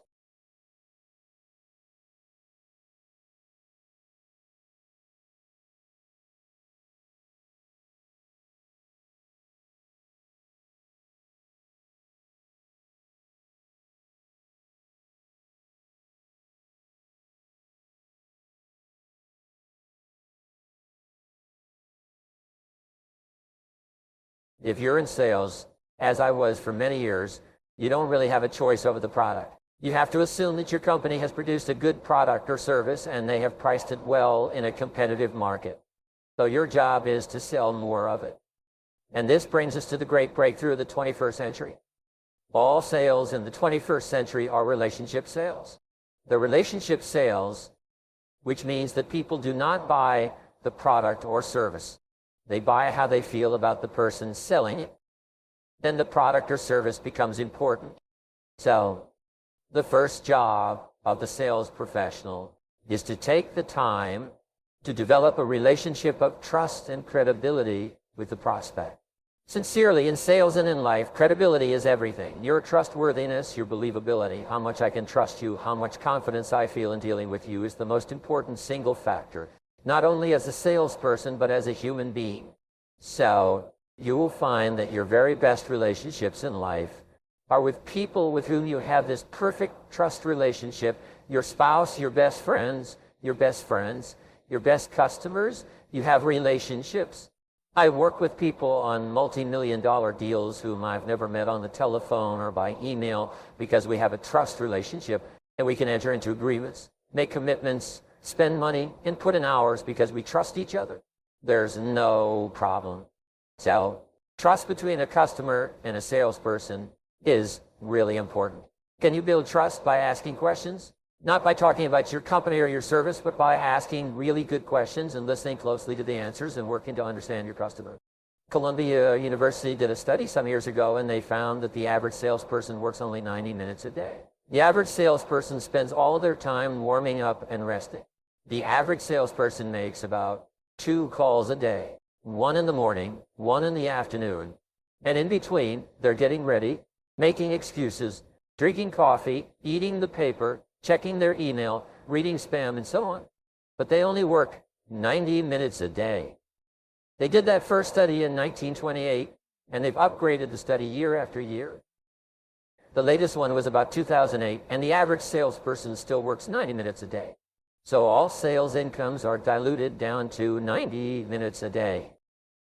We find that there are only 3 things that you do that pay you your desired hourly rate, and they are prospecting, presenting, and closing the sale, finding new people to talk to, talking to those new people, and getting them to double the amount of time that you spend face to face with customers from this day forward. Use every single bit of intelligence and brilliance and time management, planning, goals, and efficiency to double the amount of face time. Your sales are directly in proportion to the amount of time you spend face to face with qualified prospects. The average salesperson works 90 minutes a day, meaning they are face to face with customers for 90 minutes a day. On average, half an hour below or above. If you want to double your income, spend 180 minutes per day, which is 3 hours out of 8 each day, face to face with customers. By the law of probabilities, you will double your income. I've worked with people with great stories who were making 1 sale out of 10, meaning they were getting rejected 9 out of 10 times. But they kept on. When they learned proper sales techniques, they started to make 2 sales out of 10, 3 sales out of 10, 4 sales, 5. One gentleman in my course came 1 year and came back the following year. He was making 9 sales out of every 10 calls. His income went up several hundred%. He went from living in a small house to living in a large house. He'd been in sales for about 12 years before he learned how to sell professionally, and his sales exploded because you can't get worse at selling by doing it. You can increase the percentages, but the way you do it is you collect more no's. So your job now is to see how many no's you can collect each day. Just be polite, be friendly, be charming, as you already are, I'm sure, and just collect no's all the time. The more no's you get, the more successful you'll be. There's a difference between marketing and sales, and you know what it is. Imagine that I were to say to you at midday to this group, is anybody here hungry? You raise your hand. All right, that's marketing. I'm interested in your product or service. I'm interested in the product or service generally. But then anybody here would like to save money. But then anybody here would like to save money, make money, lose weight, be happy, pick up girls, whatever it happens to be. Then the second part is, now I have a restaurant. Let me tell you why you should come to my restaurant to satisfy your hunger rather than go to the competitors. So those are the two. Marketing is to attract people who raise their hand and are interested in the benefit that your product or service offers. And selling, the conversion, is to get them to buy from you rather than from your competitors. So they are very different functions, and you can't sell if you can't attract interested prospects. I was listening to an audio program last year, and I heard one concept on that audio program about business success that triggered a whole series of ideas of how you could implement that process. It's a very simple idea. It's based on this. 90s of all business success is having a great product to start with. It was just a throwaway line in an interview, and I stopped my car. I stopped the CD, and I started thinking about that, and my mind was churning. Just look at all the struggle we work for in business. We try. We start a business. We're working. We're in competition. But 90% of your success is having a great product. A perfect example is the iPod, iPhone, iPad. Every time people use this, what do they say? They say, this is a great product. The car that brought me over here today, Michael the driver, he's got an iPad, and he said his wife got it for him for Christmas. He said, this is a great product. He said he can't live without it. So I said, how do you measure how successful you are going to be in business? How do you predict your business future? It's very simple. It's the percentage of times that your customers, after using your product or service, say, this is a great product. This is a great service. This is a great company. Because without exception, all successful businesses trigger that response. So you can take every planning and organizing, upgrading your skills, learning, staff, customer service, sales, marketing. Everything comes right down to this. How often people say after consuming your product or service, this is a great product or service. This is a great product. We went to a wonderful Indian restaurant just around the corner from the hotel last night. So we said to the concierge, is there an excellent restaurant around here? He said, what kind of food would you like? Bobby obviously said, how about Indian food? I said, yes, one of the best Indian food restaurants in London is just down on Dr. Foster Road. It's about a 5-minute walk. So we walked down there, and we walked in, and we sat down in a beautiful decor, high ceilings, beautiful lighting. We sat down, and the food and the service were outstanding. And what we said is, this is a great restaurant. I mean, we want to come back here. We want to come back here. We want to come back and bring our friends. We want to bring our spouses. We want to tell other people to come here. If you can trigger that reaction in your customers, then your future is guaranteed. Now, an important point. No company starts off with a product or service that triggers that reaction. The first product or service may satisfy some people, but now you just improve it. You just continue to improve it until you hit that critical point where people start saying, Jesus, this is a great product. Then you know you've hit it. And every product has to trigger that and nothing. Now the product has to trigger that and nothing. No, they don't start off that way. You keep improving them and improving them. Improve your service, improve your people, improve the product. If you can do that, this is that one idea that I have. I have generated more than $1 million in new revenues by taking that concept, expanding it like a horizon, and teaching hundreds of business owners how to install this greatness system within their business at every level for planning, organizing, marketing, selling, customer service, visit, manager development, and so on. So now companies will walk out of my process and literally double the size of their business in 30 days. And when the economy is in a recession, their businesses are booming. People say, why? Well, because they've got great products. They've got great people. You see what I mean? Yeah, it's a very one concept like that. But you never know where you're going to find a concept like that. So you've got to be like a radar scanning the horizon, looking for those kinds of reading, listening, talking, asking questions. And every so often, good morning, like the lightning strike in the cartoon, you get this lightning strike. One idea can save you 5 or 10 years of hard work. Sales is the ultimate default job in our society. Nobody goes forward into sales. We fall back into sales when nothing else is working. It's like driving their car and backing up and hitting something. Boom. You get out to see what it is. It's a sales job. And so we say, well, I will give that a try and see what happens. And sometimes your friends say, when are you going to get a real job? Because some people don't believe that sales is a real job. I came from a poor background. My parents never had any money. They were working people. My father was a carpenter. My mother was a nurse. I left school without graduating. I worked at laboring jobs for several years, and then I got into sales when I could no longer find a laboring job, like most people in sales today. And then I started asking a question which changed my life, and the question is, why is it that some people are more successful than others? Why is this? I looked around me and I saw people, and I was 23, 24, typically younger than me, doing better than me because some of them were dumber. And they weren't any smarter than me because some of them were dumber. One of the things I say is, nothing will make you madder than to see somebody who's dumber than you, is doing better than you, is doing better than you. And you say, how can this idiot be doing so? Well, I began asking this question in selling.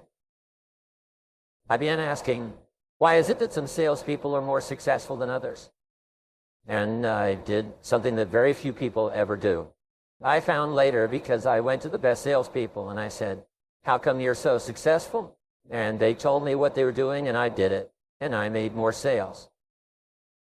So people said, how come you're making so many sales?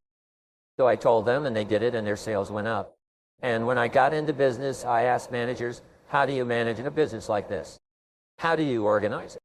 And they told me, and then they told me, and I did it. So one of the greatest success principles that you'll ever find is to learn from the experts. Learn from the experts. Learn from the people who are already demonstrating the results that you want to get. Read their books, listen to their programs, attend their courses, learn from them and ask them, and they will always tell you. You can save yourself years of hard work by simply learning from people who've already learned it by themselves. However, the 80-20 rule applies. 20% of people who get into sales realize that this is a great opportunity, that if you sell really well, you can earn more than a doctor or a lawyer or even a politician. You can make a wonderful living in selling, and you can fulfill all of your dreams. In the Western world, 5% of millionaires are salespeople who have sold all their lives for another company, but they sold a lot, and they earned a lot, and they invested the money carefully. So it's possible for you to achieve all your dreams in this field if you become good in selling. The key to success in sales, because you're on your own so much of the time, is to hold your own feet to the fire. Prepare thoroughly for every meeting. Go on Google. Do whatever you need to do to find out everything you can about the prospect before you meet them for the first time.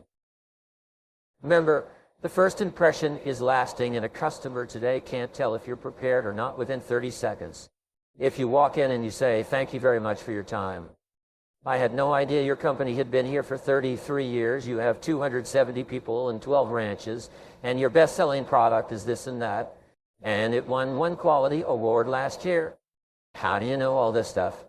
I went to your website and I looked it up. And what do people put on their website? They put the things that they're most proud of. They put the things that they're most proud of.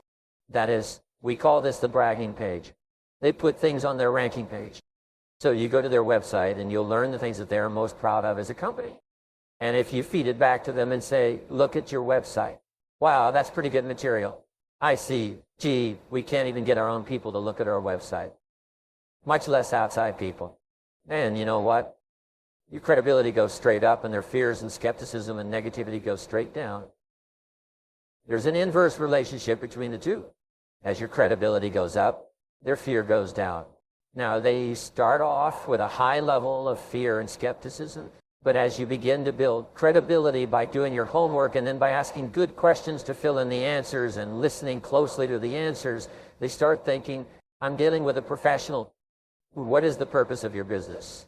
Now, most people respond by saying the purpose of a business is to make a profit. However, that's not quite correct.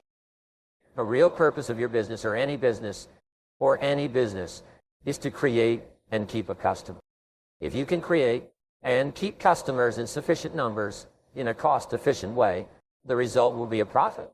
The very first thing that you have to do when you think of any new business idea, there's where am I going to get a customer?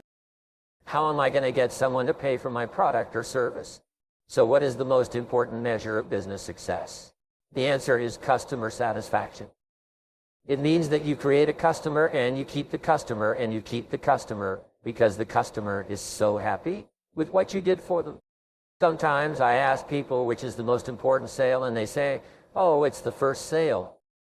I say, not so quick. It's not the first sale. It's the second sale.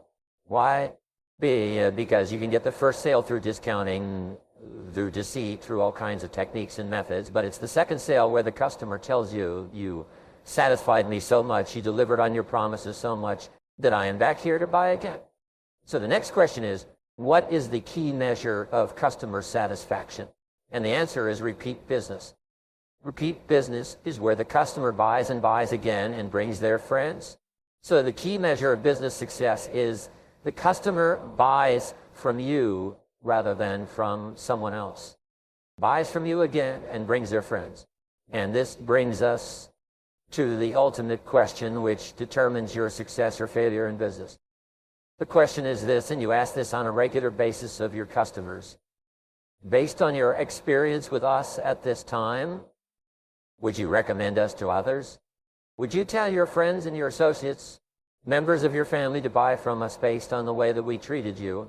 By a scale of 1 to 10, and here's what we discovered is people who give you a grade like 9 or 10 will represent 85% of your repeat business and 85% of your repeat business and 85% of your referrals to other people.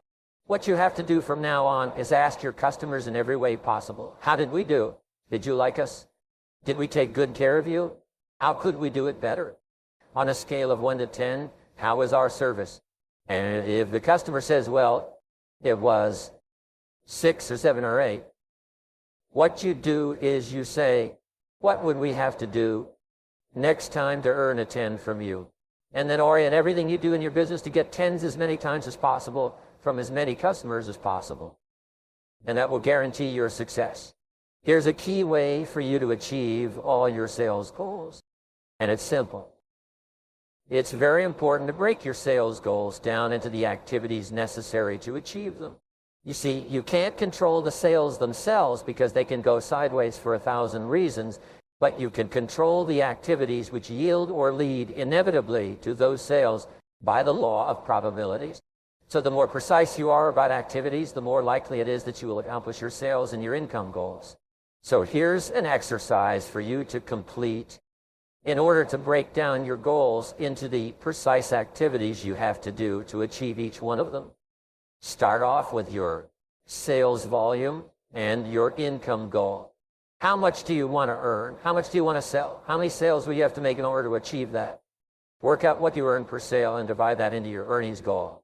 For example, if you want to make $75,000 this year at $500 per sale, you'll have to make 100 sales. Now figure out the number of calls you'll have to make. You say, well, I'll have to call on roughly 15 people before I make a sale, so therefore I'll have to make 1,500 calls. Now, here's an important point. Keep track of your call activity every day so that you can measure how well you're doing. So how many presentations will you need to make to close 100 sales? Work it out. Maybe you'll have to make 3 presentations for each sale. So you say, well, I need 300 presentations to make 100 presentations to make 100 sales. Write it down. What about the number of proposals?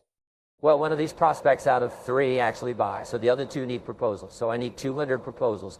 So I need 200 proposals. And lastly, daily activities. How many people will I have to call on every day in order to achieve my goals daily, weekly, monthly? If you break it down like that, then the first thing you do Monday morning at 8 o'clock is you start working on your numbers. Your job is to hit your numbers. And if you hit your numbers every single day, sure as God made little green apples, you're going to hit your numbers every week and every month. You'll have high weeks and low weeks and high months and low months, but the average overall is you'll hit your targets again and again. See, the big mistake we make is we don't get our numbers on Monday or Tuesday or Wednesday, and then we really pour it on Thursday and Friday. And Friday, we finally work at it for a couple of hours in that crit, and we say, I'll work on it twice as hard next week, and we get further and further behind.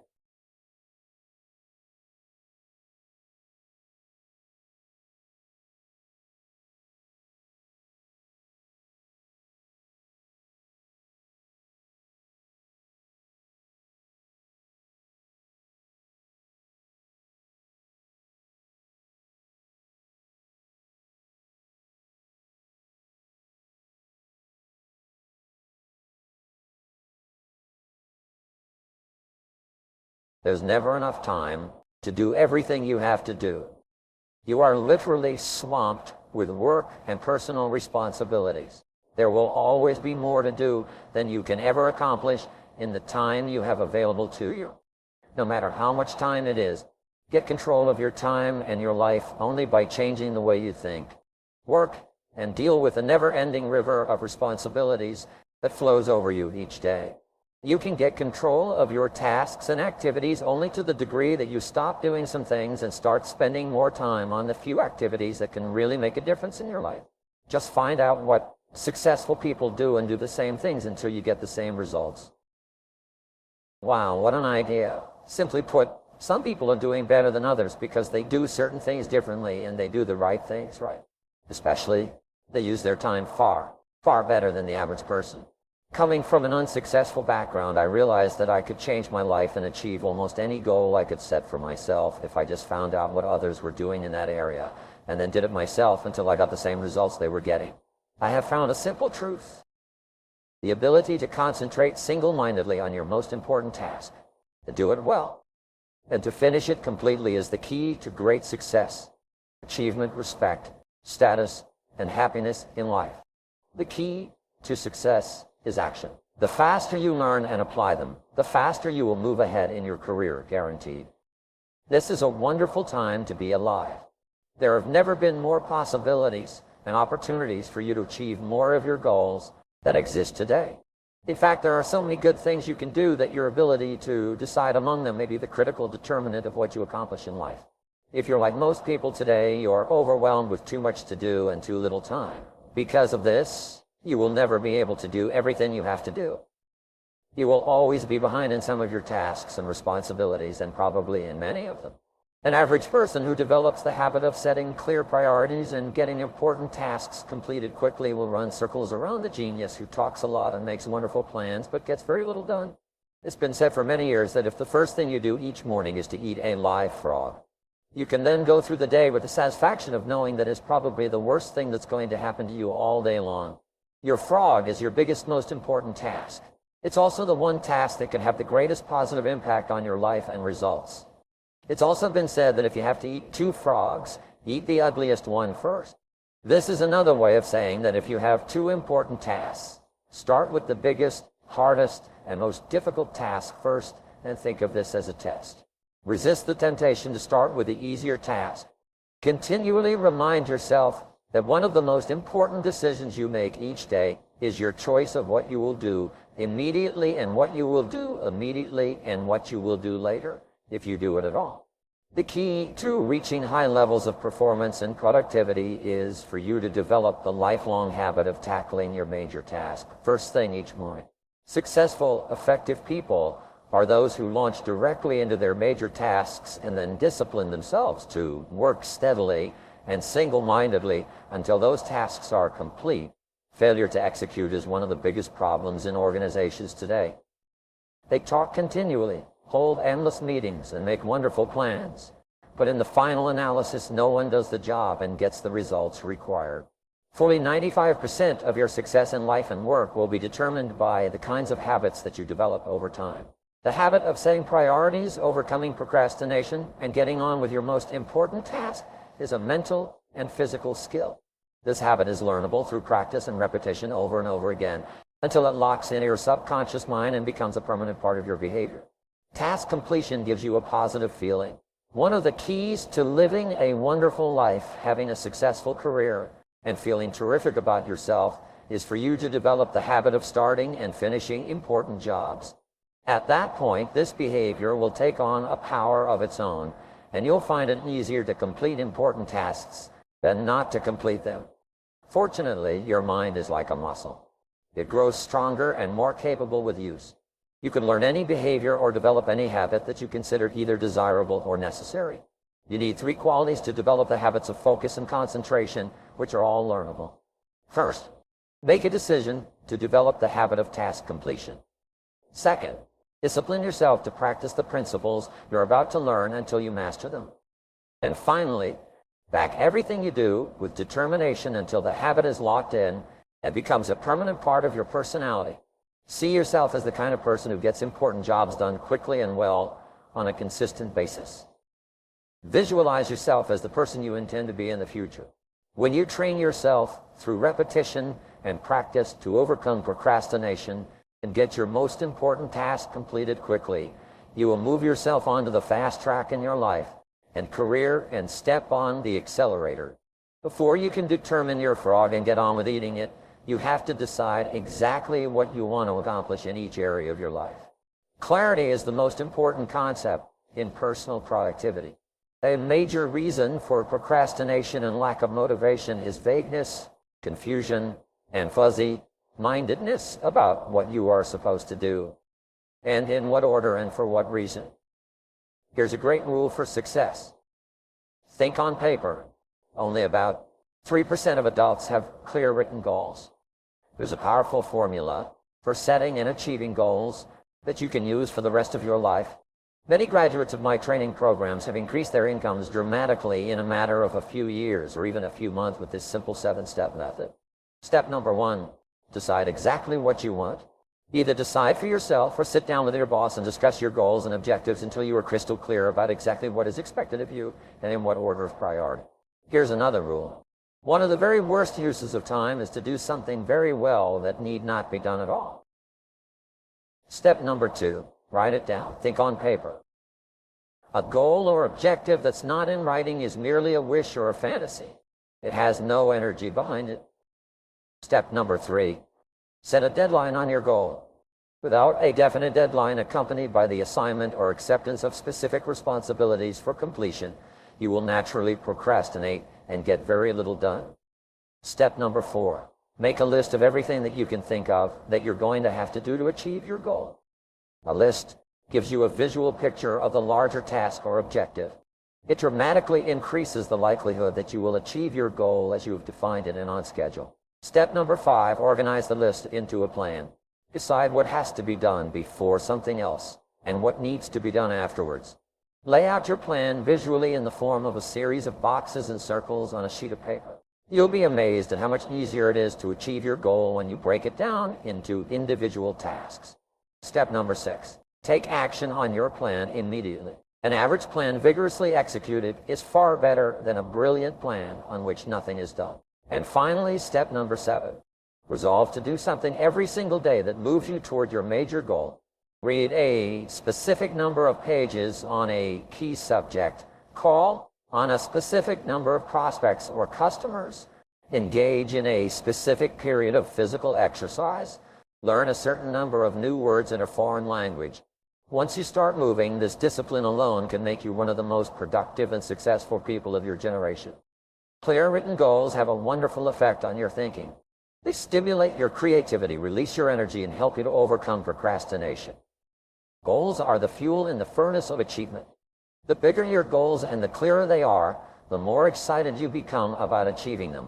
The more you think about your goals, the greater becomes your inner drive and desire to accomplish them. Every morning when you begin, take action on the most important task you can accomplish to achieve your most important goal. At the moment, your mind, your ability to think, plan, and decide is your most powerful tool for overcoming procrastination and increasing your productivity. Your ability to set your goals, plan, and take action on them determines the course of your entire life. Your ability to plan well in advance of acting is a measure of your overall competence.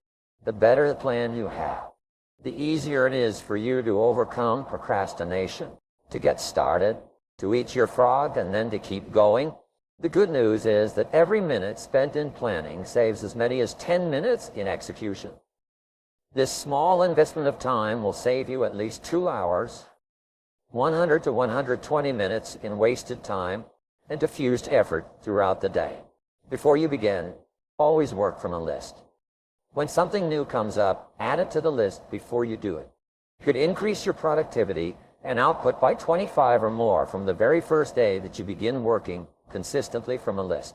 The more time you take to make written lists of everything you have to do in advance, the more effective and efficient you will be. First, you should create a master list on which you write down everything that you can think of that you want to do sometime in the future. Second, you should have a monthly list that you make up at the end of the month for the month ahead. Third, you should have a weekly list where you plan your entire week in advance. This discipline of systematic time planning can be very helpful to you. Finally, you should transfer items from your monthly and weekly list onto your daily list. These are the specific activities that you are going to accomplish the following day. This activity gives you a visual picture of accomplishment. It generates a feeling of success and forward motion. Seeing yourself working progressively through your list motivates and energizes you. It raises your self-esteem, self-respect. Steady, visible progress propels you forward and helps you to overcome procrastination. One of the most important rules of personal effectiveness is the 10-90 rule. This rule says that the first 10% of time that you spend planning and organizing your work before you begin will save you as much as 90% of the time in getting the job done. Once you get started, make a list of all your projects, the big multitask jobs that are important to your future. Lay out each of your major goals, projects, or tasks by priority. What is most important? And by sequence. What has to be done first? What has to be done first? What comes second, and so forth. Each of these tasks may take the same amount of time to accomplish, but one or two of these tasks will contribute 5 or 10 times the value of any of the others. Often, one item on a list of 10 tasks that you have to do can be worth more than all the other 9 items put together. This task is invariably the frog that you should eat. The most valuable tasks you can do each day are often the hardest and most complex, but the payoff and rewards for completing these tasks efficiently can be tremendous. Here's a rule for success, or be tremendous. Here's a rule for success. Resist the temptation to clear up small things first. Remember, whatever you choose to do over and over again eventually becomes a habit that's hard to break. If you choose to start your day on low-value tasks, you will soon develop the habit of always starting and working on low-value tasks. This is not the kind of habit you want to develop or keep. Once you actually begin work on a valuable task, you seem to be naturally motivated to continue. The fact is that the amount of time required to complete an important job is often the same as the time required to do an unimportant job. The difference is that you get a tremendous feeling of pride and satisfaction from the completion of something valuable and significant. Time management is really life management, personal management. Time management is control over what you do next, and you're always free to choose the task that you will do next. Your ability to choose between the important and the unimportant is the key determinant of your success in life and work. Effective, productive people discipline themselves to start on the most important task that is before them. They accomplish vastly more than the average person and are much happier as a result. This should be your way of working as well.